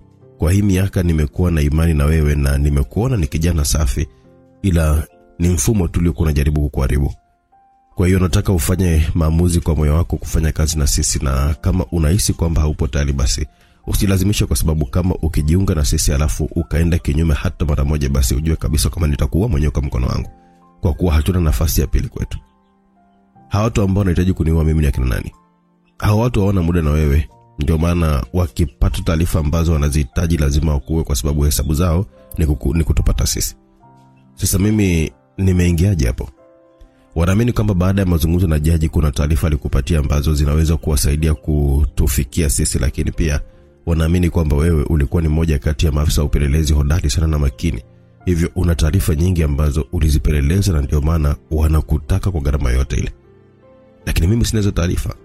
Kwa mtu wa aina yako, muuaji akija ukamuelezea hizo taarifa, unategemea kwamba atakuelewa? Hapana. Hiyo ndio sababu mimi nimefanya mpaka kuhitaji wewe. Hata hivyo mimi siwezi kufanya kazi na watu hatari kama nyinyi. Mna historia kutisha huko nyuma, lakini wakati huo kwa sasa hivi mmefanya jambo la kutisha kwa kumua rais wa Jamhuri ya Afrika ya Kati, na mnatafutwa kila kona. Ni swala la muda tu kabla Umoja wa Mataifa haujaweza kuingilia hili pia, kiasi kwamba hamtakuwa na sehemu ya kukimbilia. Sasa kivipi unahisi kwamba naweza kujiunga na watu kama nyie kwenye hili? Au unaamini kwamba ni kweli tumehusika kwenye hayo? Siku hizi watu hawajali tena ukweli, bali matokeo ya yale ambayo wanasema. Aliyewakana ni rais wa Tanzania. Unahisi nani mwingine ambaye anaweza kuamini popote pale? Ndio sababu rais anatakiwa kufa. Mnapanga kumuua rais wa Tanzania? Yes. Ila kwanza mpaka tujue kwamba haya mambo yameanzishwa na nani na kwa lengo gani haswa. Huyu mtu akijulikana basi rais atatakiwa kufa haraka sana. Huoni kama mtakuwa mnaongeza matatizo zaidi? Nimeongea na wewe kistaarabu, sipo hapa kwa ajili ya kukubembeleza. Nakupa masaa 5 kama utakuwa tayari piga kwenye namba ambayo utaikuta kwenye ile gari pale ambayo mmekuja nayo, na usipopiga ndani ya hayo masaa 5 basi usije ukatafuta tena. Othman aliongea kwa sauti nzito ya kumaanisha. Kabla hata Riyam hajajibu tena, watu hao walianza kutembea kuelekea kwenye kule ziwani, huku akiwa amebaki ameduaa na gari ile aliachiwa. Kyela Mbeya, boda Kyela ni sehemu maarufu ambayo ina mpaka ambao unayatenganisha mataifa mawili, yani Tanzania na Malawi. Ni eneo maarufu kwa ukanda huo wa Kyela kwa sababu asilimia kubwa ya gari zote ambazo zinatoka Mbeya kwenda Kyela uaga ni lazima zipitie hapo kwanza ndipo ziendelee na safari yake. Huko ndiko ambako alikuwa akiishi mama yake Leonela, mwanamama Nora Hassan, ambaye kwa wakati huo alikuwa akila mema tu na akiendelea kunenepa, japo maisha yao yalikuwa yametawaliwa na usiri mkubwa sana kwa ajili ya usalama wao wenyewe, kwani walielewa kwamba dunia haikuwa upande wao hata siku moja. Hivyo hawakuwahi kumwamini mtu yoyote yule kwenye swala hilo. Sehemu moja ambayo ilikuwa kilomita 1 tu kutoka kwenye barabara kulikuwa kuna nyumba zaidi ya 5 za kifahari zilizojengwa. Eneo hilo lilikuwa linatambulika kwamba linamilikiwa na tajiri mmoja wa kokoa Mbeya, ambaye muda mwingi alikuwa akiishi nje ya nchi, lakini haikuwa kweli. Eneo hilo lilikuwa linamilikiwa na familia Lionera, na ndio mahali ambapo mama yake mzazi alikuwa akiishi. Hilo ndilo eneo ambalo hisia zake zilimwambia kwamba kuna watu watakuja kuvamia kwa ajili ya kumpata mama yake mzazi, na huenda hesabu zake zilikuwa sahihi, ndio sababu ilimfanya yeye mwenyewe kuweza kusafiri mpaka huko. Joto lilikuwa linafukuta siku hiyo. Ni kawaida kwa eneo hilo kuwa na joto kwa sababu Kyela ipo ndani ya bonde la Ufa. Watu kadhaa walionekanika barabarani, lakini kwa asilimia kubwa kulikuwa kimya. Zaidi ya magari kadhaa tu ya watu binafsi na magari ya mizigo ndio yalionekanika kuisumbua barabara usiku huo. Kwa upande wa eneo lile ambalo lilikuwa na ile mijengo ya kifahari, kulikuwa na watu kadhaa ambao walionekanika jirani na pale. Wanaume walioshiba vyema 10 walikuwa wakizunguka ile nyumba. Walikuwa makini mno kwenye kila hatua ambazo walikuwa wanazipiga. Walipita kila sehemu kwa umakini, lakini hali ilikuwa tofauti kabisa na matarajio yao kwa sababu eneo hilo lilikuwa kimya, halikuonekanika kuwa na mtu hata mmoja. Jambo ambalo liwatia hofu na shaka kwamba inawezekanika vipi kitu kama hicho kiweze kutokea. Ule muda ambao walikuwa wanautumia kufikiria na kupiga hesabu zao hizo, kuna mtu mahali alikuwa akiangalia namna jinsi walivyokuwa wanahangaika na kupata asila, hususani baada ya kukikosa kilichokuwa kimewapeleka pale usiku ule. Tuondoke haraka sana, huu ni mtego, aliongea mwanaume mmoja ambaye alikuwa ni kiongozi wa watu hao. Aliwataka vijana wote wajikusanye hapo waondoke haraka sana, na hilo hakukuwa salama. Mwanaume wa kwanza hakuwa umbali mrefu na lilipo geti, hivyo alikimbilia huko ili aweze kuhakikisha hali ya usalama na kujua kama hakukuwa na mtu mwingine zaidi yao. Lakini muda ambao aliokuwa ameutumia kutoka nje ya geti lile, alikuwa amejisogeza kwenye hatari kubwa sana, kwa sababu hakuwa amejiandaa kushtukizwa, ila alishtuka tu baada ya kuhisi kama anavutwa na mtu ambaye hakumuona. Namna alivyokuwa amevutwa ilitumika nguvu kubwa, hata yeye mwenyewe hakujiandaa nayo, hivyo hata kujizuia alishindwa kabisa. Alirudishwa ndani kiwiliwili bila kichwa na kutua kama mzigo. Kile kishindo kiliwashtua wenzake kuwapatia taarifa kwamba hilo eneo walikuwa na mgeni wakati huo, hivyo walipaswa kujiandaa. Walikuwa na silaha nzito kwenye mikono yao, lakini kila mmoja alianza kumeza mate kwa shida. Hawakujua ni nani alikuwa amewavamia au kuwaingiza kwenye huo mtego, ila walitambua kwamba eneo hilo halikuwa salama tena kwao. Wanaume walikuwa makini kuangalia ule upande wa geti kubwa ambalo lilikuwa liko wazi. Kuangalia kwao kwa muda mrefu bila kuona mtu kulimfanya mmoja kujisogeza mbele ili naye pia kaangalie. Alifanikiwa kupiga hatua moja tu pekee kwenda mbele. Waliona kama vile kivuli mbele kimepita, lakini hali haikuwa nzuri kwa mwenzao. Mwanaume yule alihisi kuona miale ya mwanga. Ilikuwa kweli ila haikuwa miale bali upanga ulikuwa unamjia. Ni mwanga wa umeme ndo ulikuwa unaliaksi kwenye panga ule ukiwa unampatia utata. Ule upanga ulizama kwenye kifua na kutoboa, kisha ukapitiliza mpaka ukaenda kukita kwenye ukuta. Kile kifua hakikuwa kinafaa tena kwa matumizi, kwa namna kilivyokuwa kimevunjika vibaya na kutobolewa. Alidondoka kama mzigo wa fungu la mboga za majani uliokuwa umekosa mteja sokoni. Walihamaki na kushangaa kuto kumuona mhusika kwamba alikuwa wapi, na walizidi kupungua. Walikuwa wamebaki 8 kutoka kwenye 10. Mmoja aligeuka na kufuata ule upanga. Alihitaji kutoa pale au shike yeye aone huo upanga ulikuwa na nguvu gani hasa, ila kwa bahati mbaya hakutambua kama juu yake kulikuwa kuna mtu. Mtu huyo alishika kwa nguvu na kumkandamiza ule mkono ambao ulikuwa umeshika kwenye upanga ukavunjika. Mwanaume yule alipiga kelele nzito baada ya kuvunjwa, lakini mtu yule aliuvuta upanga wake kwa nguvu kubwa na akamwekea shingoni mwanaume huyo na kumgeuzia kwa wale wenzake ambao muda huo ndipo walishtuka na kutambua kwamba mgeni wao alikuwa ametokea kwenye paa la nyumba hiyo. Hakuwa anaonekanika hata sehemu moja ya mwili wake. Mwili ulikuwa umefunikwa kwa mavazi meupe kwa wakati huo. Licha ya kutoonekanika hata sehemu moja ya mwili wake, ila ilikuwa rahisi tu wao kutambua kwamba huyo alikuwa ni mwanamke kutokana na umbo lake lilivyokuwa. Tupeni silaha zenu mbali. Ilisikika sauti ikiongea, ile sauti ambayo ilimfikia kila mmoja wao. Ni nani wewe na ulijuaje kama tutakuwa hapa? Ile swali ni kama vile limshangaza mvamiaji, kwa sababu watu wao hawakuonekanika kuwa na taarifa zake na huenda hawakuwa wakimfahamu kabisa, hivyo alidua kidogo, lakini haukuwa muda wa kuanza kujali kuhusu mambo hayo.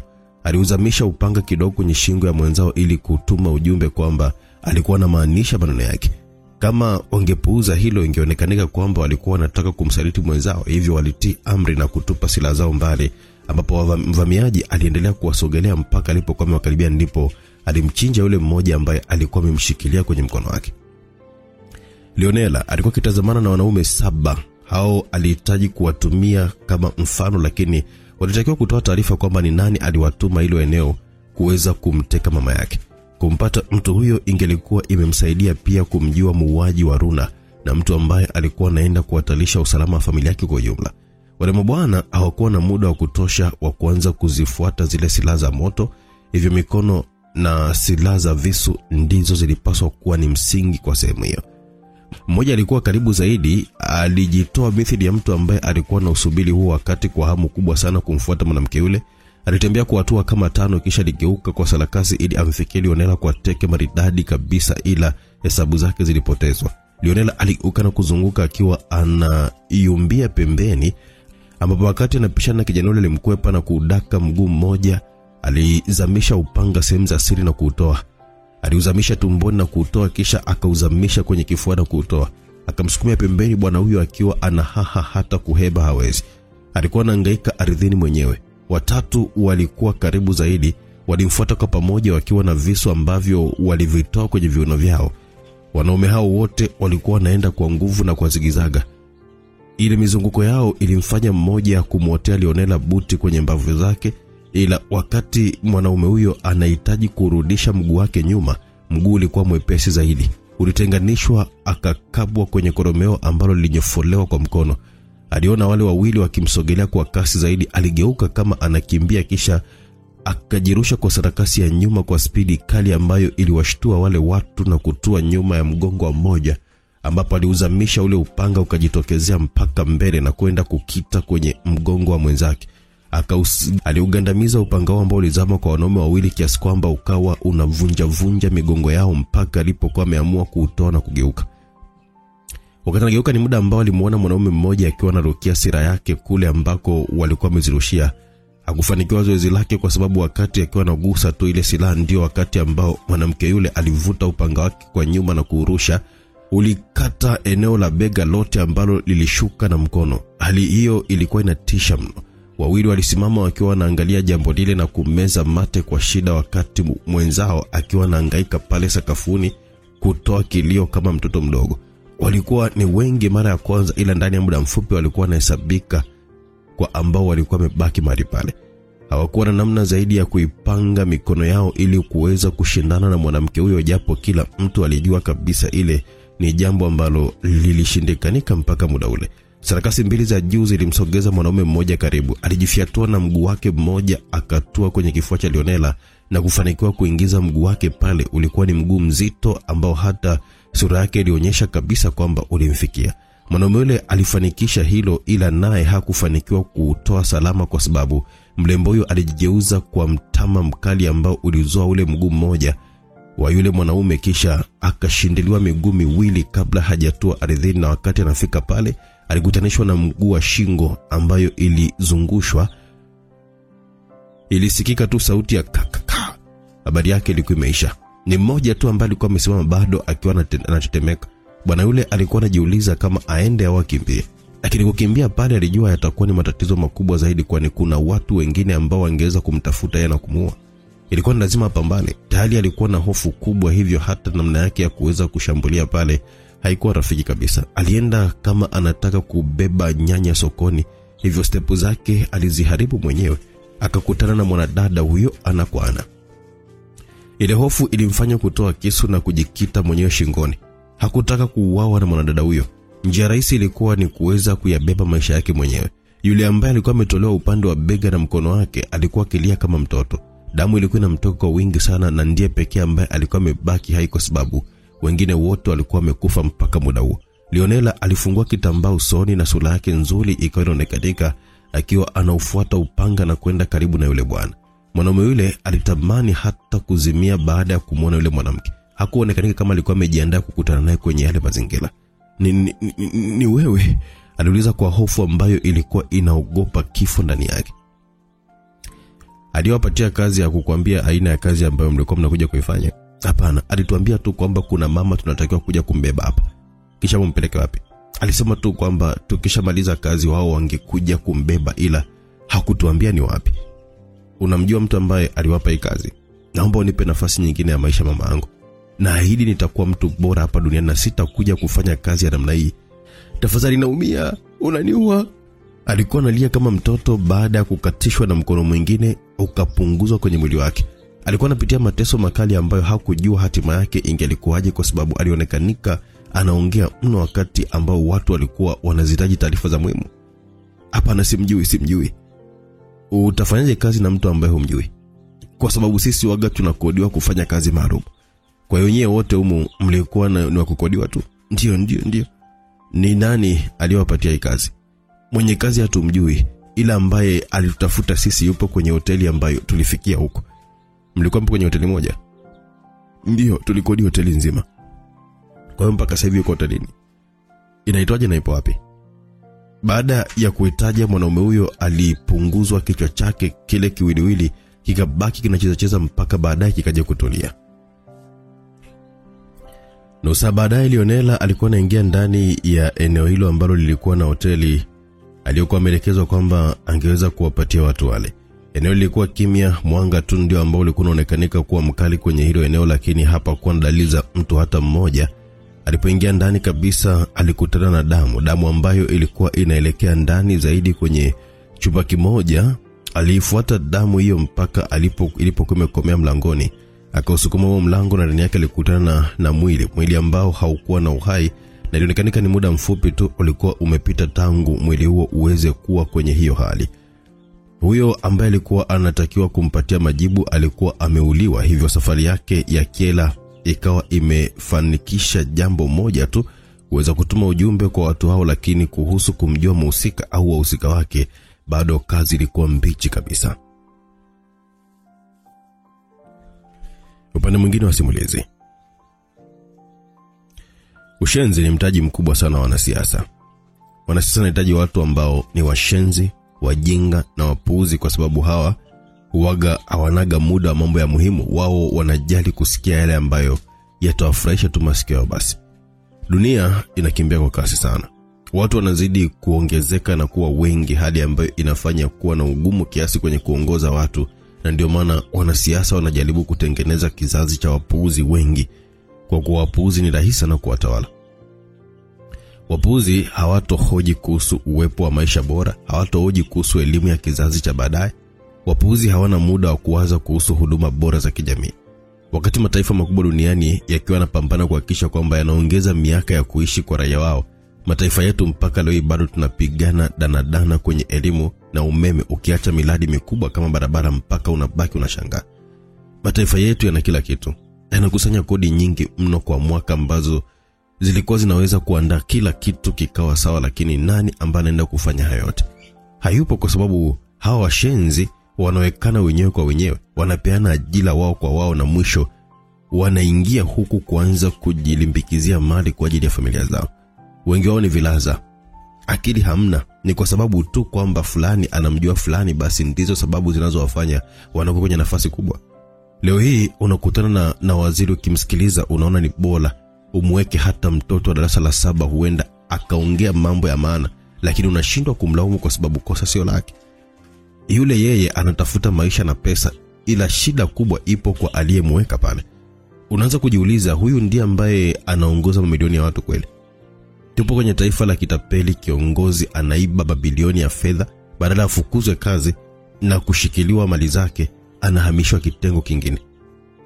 Aliyelaani ili taifa alikuwa ni mtu mmoja mpumbavu sana. Na hawa ndio ambao tunategemea kuja kubadilisha taifa hili. Hao ndio viongozi ambao tunawaza kwamba watakuja kulifanya taifa hili kuwa sehemu ya mbali kwenye maendeleo. Tupo kwenye kizazi cha vilaza na waoga. Leo mwanasiasa akikosolewa au kuulizwa swali gumu na watu ambao ni wazalendo, badala ya kuwatumia anaanza kuwaona kwamba ni hatari kwake. Anawaua. Anataka majitu ya kusema ndio tu muda wote. Binafsi kama ningelikuwa na uwezo, basi hawa wanasiasa karibia wote ningewaua kwa mkono wangu mwenyewe. Hawastahili kuishi hata kwa dakika moja tu, kwa sababu wanavyozidi kuwa hai ndivyo hili taifa linavyokuwa linazidi kuendelea kupotea kabisa na kushindwa kufika kule ambako lilikusudiwa kufika tangu mwanzo. Ilisikika sauti ya mwanaume mmoja ambaye aligubikwa na hasira kali. Bwana huyo hasira zake zilitokana na taarifa ambayo ilikuwa ametoka kuisikia kwa wakati huo. Alikuwa eneo la Mwenge, Dar es Salaam, kwenye kijiwe akiwa na wenzake ambao walitoka kuangalia taarifa ya habari kwa pamoja wakati huo. Rasi, shida nini ndugu yangu? Mbona umeongea kwa hasira sana namna hiyo? Naongea kwa sababu naumia kaka. Hili taifa limegeuzwa na wapumbavu wachache ambao sijui huaga wanalelewa na shetani wakiwa wadogo. Watu wanauana hata ajali. Watu wanakufa ila hawana muda kabisa, lakini waguse watoto wao hata kwa vibao tu. Amini kwamba hata familia yako haitakuja kujua kwamba uliuliwa na kutupwa wapi kwenye huu ulimwengu ndugu yangu. Hili taifa watu ambao wanaonekanika kuja kuwa msaada mkubwa kwa kila mtu wanauawa. Wasipouawa basi wanaharibiwa majina na kuonekanika ni watu wabaya. Binafsi nikiri kwamba na wachukia wanasiasa na imefikia wakati najikuta naanza kulichukia hata taifa langu mwenyewe. Limekuwa ni taifa la matapeli. Bado naendelea kutema nyongo kijana huyo ambaye walikuwa wanamuita Rasi kwa sababu alikuwa na rasta kichwani. Rasi, shida nini kaka? Ndugu yangu, mimi na wote tumetokea kuiona taarifa ya habari ya huyo mkata viuno huyo. Rais ndio unamuita mkata viuno? Wewe unaona kuna rais pale? Au unahisi ile taarifa sio ya kweli? Isiwe nimekaa na wale kwamba na wewe pia unaamini kwamba ile taarifa ni ya kweli. Yeye kama rais ndio akasema, sasa kuna sababu gani ya yeye kudanganya? Kuna utofauti wa kusema na kitu kuwa ukweli ndugu yangu. Hebu ondoka gizani huko, usiwe na uwezo mdogo namna hiyo. Kipo na hisi ni kweli. Huu ni utapeli.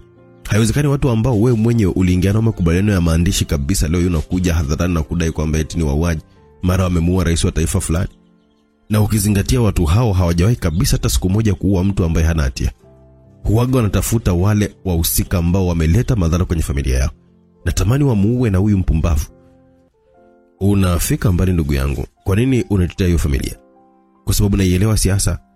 Naelewa namna wanasiasa walivyo na jinsi wanavyokuwa wanaweka maisha yao. Wanasiasa ni watu washenzi na wapuuzi.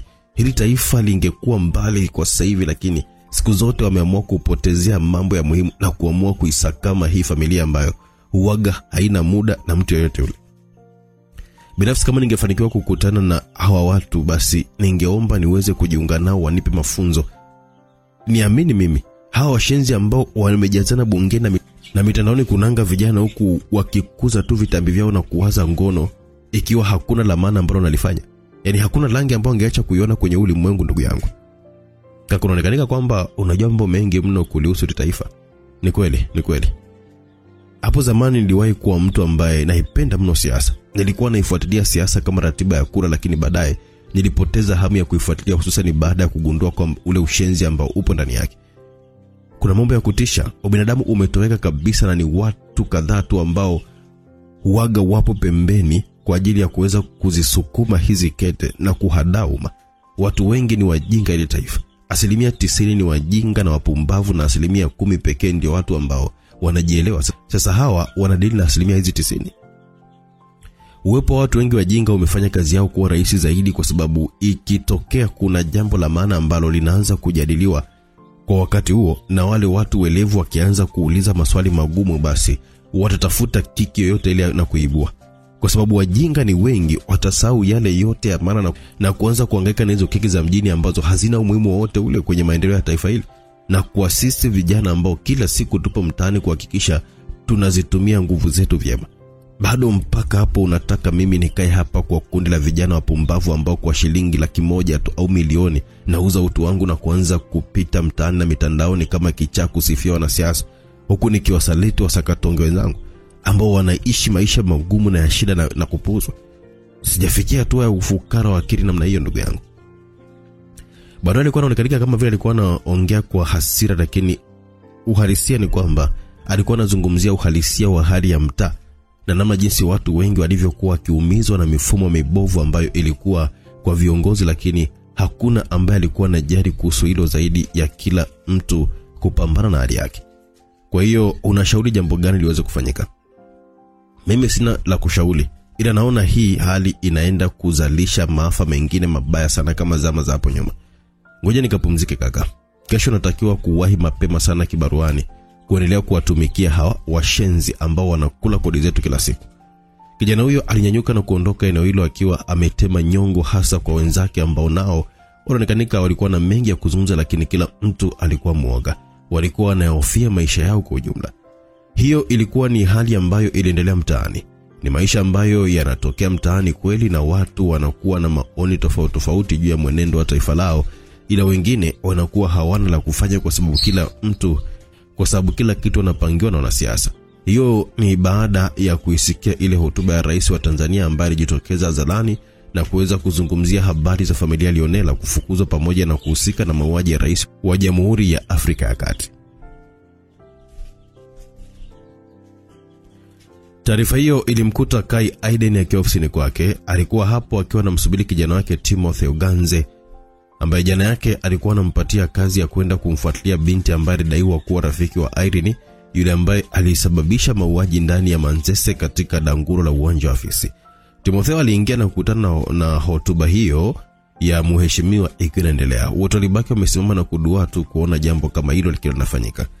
Mkurugenzi wa shirika la TIGI hakuwa ameshirikishwa lolote na rais kwenye jambo nyeti kama hilo, jambo ambalo lilikuwa linaenda kuhatarisha usalama mzima wa taifa lao.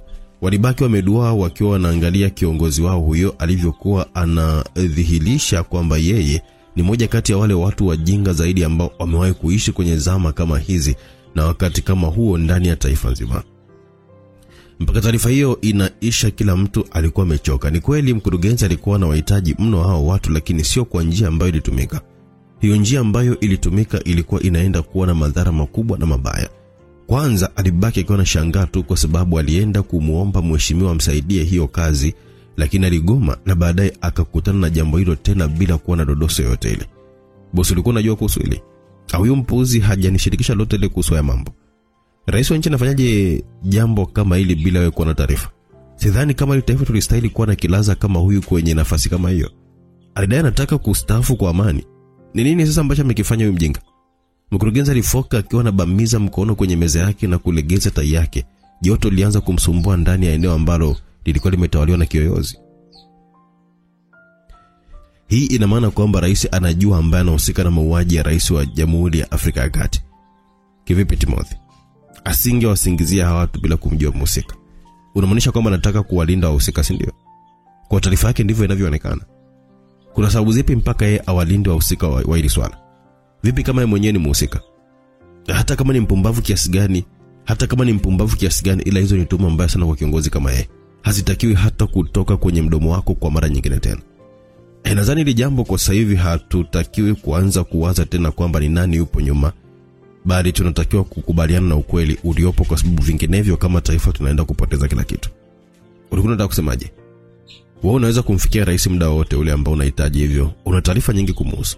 Ni jambo gani ambalo unahisi kwamba linaendelea kwake na haulioni kama ni la kawaida? Mkurugenzi alishangaa kwa sababu ilikuwa ni kama kijana wake anaanza kumhoji yeye sasa. Unamaanisha nini? Namaanisha kama rais kuna mabadiliko ya ghafla ambayo amekuwa nayo. Kama labda kuna mtu ambaye amekutana naye. Hapo sasa alimuelewa kijana wake vyema kwa sababu kuna kitu ambacho kilimjia kichwani. Odhiambo Wambui. Huyo ni mkurugenzi wa NIS kwa miaka sasa, ndio? Yes, huyu ndiye mtu ambaye alikutana naye kwa siri sana. Kwamba hata wewe hukumpata taarifa juu ya kukutana na huyu mtu, si ndio? Hapana. Nadhani hakuhitaji niweze kufahamu kuhusu hili. Wote walijikuta wakiwa wanaangaliana kwa pamoja. Timothy, unahisi huyu anaweza kuwa ndio sababu? Sina hakika, ila kwenye haya maisha kila jambo linawezekana. Kivipi na rais anawezaje kufanya yale ambayo mtu huyu anayataka? Kwanza yeye angefaidika vipi na hili? Hilo ndilo jambo ambalo tunatakiwa kuweza kulijua, na huenda ndilo lina majibu ya haya ambayo yametushangaza wote hapa. Unamaanisha kwamba nianze kumpeleleza rais wangu? Bosi wetu amekuwa kiogopa sana hii familia na hata kulitaja jina la familia tu. Inakuwaje tu ghafla aje hadharani na kuichafua namna hii na kuhitaji msaada wa kuweza kuitafuta? Unahisi inaweza kuwa ni kwa bahati mbaya? Kwamba kuna mtu mwenye nguvu nyuma yake, si ndio? Pia inawezekana wahusika wanaojua udhaifu wake mkubwa ambao hataki uje hadharani, ambao huenda unaweza kumharibia, hivyo akawa hana namna zaidi ya kukubaliana na yale ambayo wao walikuwa wanayataka. Mkurugenzi sasa alikuwa ameanza kuelewa jambo. Tunatakiwa kujua kwamba hawa watu walikuwa wameongea nini baada ya kuonana na Timothy. Ndio boss, hii ndio njia pekee ya kuweza kujua sababu ya hili ni ipi na inatakiwa kufanyika haraka, kwa sababu Lionela hataweza kumsamehe kwa hili, na muda wote ule kuanzia sasa hivi tunaweza kuanza kushuhudia mambo ya kutisha, na ubaya wa hawa watu huaga hawaeleweki kwamba wanatokea wapi. Natakiwa kwenda kuonana na rais muda huu, lakini kabla haya anahitaji taarifa za huko ulikotoka kwa huyo binti. Ameuawa na nani? Simjui. Imekuwaje? Nimefika pale na kukuta tayari ameshauawa. Nadhani ningewahi kama dakika 2 tu nyuma, ningekuta bado mzima wa afya. Na muuaji nimefanikiwa kukutana naye. Kwa hiyo yuko wapi kwa sasa hivi? Kwa sababu nahitaji kuzungumza naye huyo. Amekufa pia. Unanitania sio? Hapana boss, mbona sikuelewi? Huyu kauawa na watu wake mwenyewe. Wewe umeponaje wakati anauawa? Ulikuwa wapi? Baada ya kukutana na ule mwili pale nilitoka haraka sana, kwa sababu nilikuwa nimetambua kwamba mhusika atakuwa karibu, maana ulikuwa bado ni wa moto kabisa ule mwili. Baada ya kufika nje ndipo yule bwana akajitokeza na nilifanikiwa kuweza kumdhibiti vizuri, ila wakati nilikuwa naanza kumhoji ndipo alipigwa risasi. Na mdunguaji au ni watu walijitokeza? Mdunguaji, na alikuwa na uwezo wa kuniua hata mimi bila sijaelewa sababu za yeye kuniacha hai. Maana yake ni kwamba huyo mtu anakufahamu au anajua kwamba ni mpelelezi. Hiyo ndio sababu pekee kumfanya asiniue. Hakuna misingi na mipaka hizi kazi. Hapa kuna mawili. Inawezekana huyu mtu anatokea taifa jirani, inawezekana huyu mtu anatokea taifa jirani kwenye usalama, au haya mashirika yetu ikigundulika kwamba taifa fulani limehusika na mauaji ya mpelelezi au jasusi wa taifa jingine, kesi zake waga ni mbaya, lakini pia inawezekanika ni mtu wetu, na ndio maana aje kuzuru wewe. Mtu wetu angewezaje kufanya ile kazi? Kwa sababu sio mimi pekee ambaye ninaweza kuwatumia nyie. Rais anaweza kuwa na watu wake ndani ya shirika hili, makamu wa rais, waziri mkuu, lakini hata baadhi ya watu ambao wana nguvu na mfuko mrefu wanaweza kuwatumia watu wetu tu kukamilisha kazi zao. Yaani kwamba tunatafutana wenyewe kwa wenyewe. Lakini kwa maana yote ile, mhusika haya ni mtu mgeni, ila anataka kutuchanganya sisi hapa, jambo ambalo yeye linampa faida, kwa sababu haitakuwa rahisi kuweza kupatikana au kugundulika kwa mambo anayofanya. Unahisi ni kwa nini?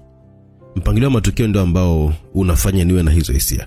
Mtu mwenye akili timamu hawezi kabisa kuvamia kwenye danguro na kuwa malaya ambao hawana madhara yote yale, kwa zaidi tu ya kutafuta mkate wao. Hivyo inawezekanika amefanya kwa sababu zake ambazo anaona zitamlipa baadaye, au anataka kuipima nchi, lakini vile vile anaweza akawa anafanya haya kutuchanganya sisi. Bado sijakuelewa vizuri. Kama kuna sababu zake, maana yake ni kwamba zitamlipa baadaye. Kama ni kulipima taifa, anataka kujua kwamba taifa linafanya maamuzi yapi kwa watu hao, kwa sababu malaya huaga hawathaminiki. Maamuzi ambayo yanafanyika yana matokeo makubwa kwenye diplomasia, kwa sababu mataifa mengi yanakuwa yanawaangalia kwa ukaribu kujua mnafanya nini. Hii inaweza kuimarisha au kuhatalisha uhusiano wa kidiplomasia na mataifa mengi makubwa, kama ukishindwa au ukifanikiwa kuwajali raia wako. Wenzetu raia ndo kila kitu, hivyo kuwa na uhusiano nao kwa ukaribu, wanakuwa wanahitaji kujua kwanza kama unawajali watu wako na una ubinadamu ndani yako. Na ndio maana nimekuambia kwamba hili jambo linaweza kuwa limefanywa na mtu wa nje ambaye huenda moja ya sababu zake ni kutuharibia kidiplomasia tu huko nje. Jambo la mwisho kwenye kutuchanganya ni kwamba anaweza kuwa anahitaji sisi tutumie muda mrefu zaidi kuumiza kichwa na kuhitaji kujua kwamba ni kwa nini ashambulie malaya. Jambo hilo litahitaji kwenda nje ya akili na upeo mwanadamu wa kawaida ili kupata majibu. Hivyo kwa hesabu zake kwamba mpaka tuje kupata majibu kamili ni kwamba muda utakuwa umeenda na atakuwa anafanya mambo mengine sehemu nyingine kwa amani sana. Hata unaonekanika wana mahesabu makali mno. Huwezi ukawa unafanya mambo ya hatari kama haya alafu ukawa una uwezo wa kawaida tu kwenye ubongo wako, lazima ufe. Na vipi kama hizi hesabu ni kwa ajili ya kuichanganya familia iliyodada na sio sisi? Ndio maana tunatakiwa kufanya haraka sana kuipata hii familia. Mpango wa kuitafuta huko pale pale tunaweza kuzuia haya mambo kutokea. Kwa sababu unatakiwa kufanya nini? Unapicha huyo mtu ambaye amevamia huko. Ndio. Umemfahamu? Hapana. Ni host. Hakuna taarifa yake hata moja. Ni Mtanzania, Mkenya. What? Ndio mkuu. Yeye haiwezi kuwa bahati mbaya mkurugenzi wa NIS awepo Tanzania alafu anakutwa Mkenya kwenye eneo la tukio kama hilo. No. Haiwezi kuwa namna hiyo. Haya ni mahesabu yamepigwa kwa muda mrefu sana. Vipi kama ni yeye kweli anahusika kwenye hili? Basi nitatakiwa kuijua sababu iliyo nyuma ya haya yote. Kwa sasa hivi wewe unatakiwa kwenda Kagera kumtafuta mama yake na huyo binti. Kama ukimpata mama yake unaweza kuwa mwanzo mzuri wa kumpata na kazi ikawa na mwanga. Mimi naenda kukutana na rais mdau. Sawa bosi. Mkurugenzi alikuwa anazidi kushtushwa na kila taarifa ambayo ilikuwa inakuja mbele yake kiasi kwamba aliona nafasi yake inakuwa ya moto. Mambo yalianza kwenda mrama. Masaki yalikuwa ni makazi ya siri ya Rais Tristan Guram. Eneo hilo alikuwa analitumia kupumzikia akiwa anahitaji muda wa kuweza kutuliza akili yake mbali na familia. Ni nyumba ambayo kuna watu kadhaa walikuwa wakitambua na haikuwa nyumba yake ya pekee asili bali ilikuwa ni moja ya mijengo ya kifahari ambayo alikuwa akimiliki yeye. Alikuwa na utulivu mkubwa baada ya kutoka kuharibu kwenye ile taarifa ya habari. Alienda kukutana na waziri mkuu wa zamani wa Tanzania ambaye ndiye mtu aliyemfunza na kumkuza kwenye siasa, na baadaye ya kutoka kule alipitiliza kwenye nyumba yake huko ambako baadaye yake alipata taarifa kwamba usiku huo mzito kulikuwa na ugeni wa mkurugenzi wa usalama wa taifa. Watu hao hawakuwa na miadi ya kuweza kukutana usiku huo, hivyo alitaka kumzibia vio kiongozi huyo wa usalama wa taifa, lakini aliona kama itamletea taswira mbaya kwa sababu ni moja kati ya watu ambao yeye mwenyewe miaka 3 nyuma aliwahi kuwaomba kwamba alikuwa akihitaji mno kwenye kuijenga serikali yake, hivyo kama huyo naye angeondoka angefanya pengo kuwa kubwa sana. Kaimi na wewe hatakuwa na miadi ya kuweza kukutana muda kama huu hapa tena kwenye eneo langu binafsi ambalo hata sijui umefanikiwa vipi kujua kwamba leo nitakuwa niko hapa. Mimi nimefanya kazi na wewe kwa muda mrefu sana. Kuna wakati umefika naweza kuitabiri akili yako na mambo ambayo unaweza kuyafanya kwa baadaye, na ndio maana ilikuwa rahisi kwa upande wangu kuweza kutambua kwamba kwa sasa hivi utakuwa uko huko kwa sababu unajua kabisa kwamba umefanya jambo la kipumbavu. Umetamka kauli gani kwangu? Na ninawakia kwamba umenisikia. Nafikiri umechoka kuishi, si ndio? Hivi unahisi mpaka leo hii mimi naogopa vitisho vyako vya wewe kuweza kuniua mimi? Unajiona kama si tupo sawa? Sijali kwamba unanifikiriaje, ila nimeshangazwa na taifa hili kumpata mtu kama wewe kwenye nafasi muhimu kama hiyo. Nilikuwa nahisi una akili hata kidogo ambazo ulibakisha kwa ajili yako mwenyewe. Ile kauli ilimfanya rais kubamiza glasi yake sakafuni. Alifura kwa hasira na kwenda kwa mlinzi wake kulikuwa hapo bastola akailenga kwa mkurugenzi wake. Vipi, unaogopa kupiga hiyo risasi? Wewe rais unaweza kufanya lolote lile ambalo unalitaka. Unaweza kaniua kisha ukatengeneza kesi kwa viongozi wengine kwamba nilikuwa nataka kupindua na ndio maana kaniua. Mkurugenzi alimsogelea mpaka alipokuwa na kuiweka ile silaha kwenye paji la uso wake. Ili kama rais alikuwa anahitaji kumpiga asipate kazi ngumu, iwe ni rahisi zaidi kwake kumaliza kazi wakati huo. Unahitaji nini kwangu? Wewe ni kibaraka wa nani? Angalia mdomo wako, mshenzi mkubwa wewe. Umenitisha tangu siku ya kwanza nilipokuwa nimeanza kukemea ushenzi ambao unaofanya. Nimekuuliza swali hujanijibu. Wakati wako unakuja kai, ila sio leo. Siwezi kukua kwa sasa hivi kwa sababu bado nakuhitaji ukiwa hai kwanza. Alisha bastola akiwa anamwangalia mkurugenzi wake huyo na kuirushia bastola ile kwa mlinzi wake. Unahisi naweza kuomba msamaha kwa ambalo nimelifanya? Sina shida na msamaha wako, bali nataka kujua sababu ya wewe kufanya yale. Ni wewe ambaye ulinifuata hapa na kunilia kwamba ukihitaji wale watu waweze kulipa kwa yale ambayo waliyafanya. Kwa sasa hivi unakuja kuniambia kwamba kwa nini nimefanya yale. Unajua kabisa kwamba haikuwa njia ya kufanya haya na ni jambo la hatari sana hilo. Unahisi najali kuhusu hilo? Kwa hiyo hujali kuhusu raia ambao hawana hatia, si ndio? Nisikilize Kai. Dunia inazunguka. na ambao wanaweza kuibadilisha hiyo hali ni wale watu wenye nguvu tu. Nimefanya maamuzi ambayo naona ni sahihi kwa ajili ya watu hawa wapumbavu ambao unawaita wasiokuwa na hatia, na hakuna jambo ambalo unaweza kufanya juu ya hilo. Wanajua kuhusu maisha yako ya nyuma, sio? Akina nani? Najua hii kazi unaifanya kwa ajili ya watu kadhaa. Je, ni Odhiambo? Umeanza kunifuatilia hadi rais wa nchi yako, si ndio? Hivyo unajua madhara ile taarifa ambayo umeitoa leo jioni. Ni kazi yako kushughulika nayo. Una hakika utabaki salama baada ya hapa? Kwa sababu mimi sitakulinda wewe, hivyo ni bora kabisa ukaanza kutafuta watu mapema ambao watakulinda kwa sasa. Unataka kunisaliti? Au wewe ndio umesaliti taifa lako, Gulam? Watu wanaenda kufa kila sehemu. Miili inaenda kuzagana, damu zinaenda kumwagwa, ila haujali kwa sababu maslahi yako yatalindwa. Wamekupatia nini hawa watu mpaka eti ukafanya upuuzi kwa taifa lako mwenyewe? Nenda kafanya kazi yako Kai. Mr. Wambui anaingia Tanzania kimya kimya bila taarifa rasmi. Unaenda kukutana naye wewe hapo, halafu nyumbani kwa wale malaya anakutwa mtu kutoka Kenya. Unahisi kama haya yanatokea kwa bahati mbaya? Au unahisi mimi nahusika vipi na huko? Kwa nini umeisingizia familia kesi ya mauaji ambayo unajua kabisa kwamba hawahusiki? Unawaka gani kwamba hawahusiki? Ndio huu mchezo ambao tunaenda kucheza, Mheshimiwa Rais, Nimekurahisishia kazi ya kuwatafuta watu. Nilikuwa na wahitaji na nilikomba ili kwa umekataa kwa sababu ulijua madhara yake, ila njia ambayo wewe umeitumia, niamini mimi kila kitu kinaenda kufeli. Na unajua kabisa haya yote mimi sitakuwa na uwezo wa kuweza kukulinda ujinga wako wala hata kukutunzia tena siri.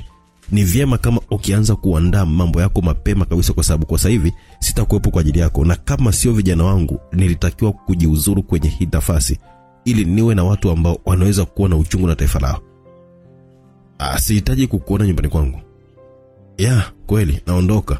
Ila nataka kukukumbusha kwamba wakati unafanya haya, natumai kwamba unajua yale ambayo unayafanya, na ukumbuke kwamba una familia. Mwenzako mkewe aliuawa akiwa rais kwa sababu ya ujinga wake. Hivyo angalia yasije kukukuta na wewe. Umevuka mipaka ya hii kazi. Mkurugenzi alitema nyongo na kuweza kuondoka hilo eneo akiwa na hasira kali sana, kwa sababu rais alifanya mambo kuwa magumu zaidi ya vile ilivyokuwa mwanzo. Msikilizaji, tuishie hapo bwana. Tusimalize uhondo wa sehemu ya 9. Tutakuwa tumeanza na Elizabeth Throne. Huyu ni mkuu wa majeshi bibia huyu kule Goba. Ndiko tutakapoanzia katika sehemu ya 9 ya simulizi yetu. Mtunzi ni Fabian Babuya, on direct ndo ambaye nakusimulia. Usikose sehemu inayofuata kwa burudani zaidi. Tukutane huko. Bye.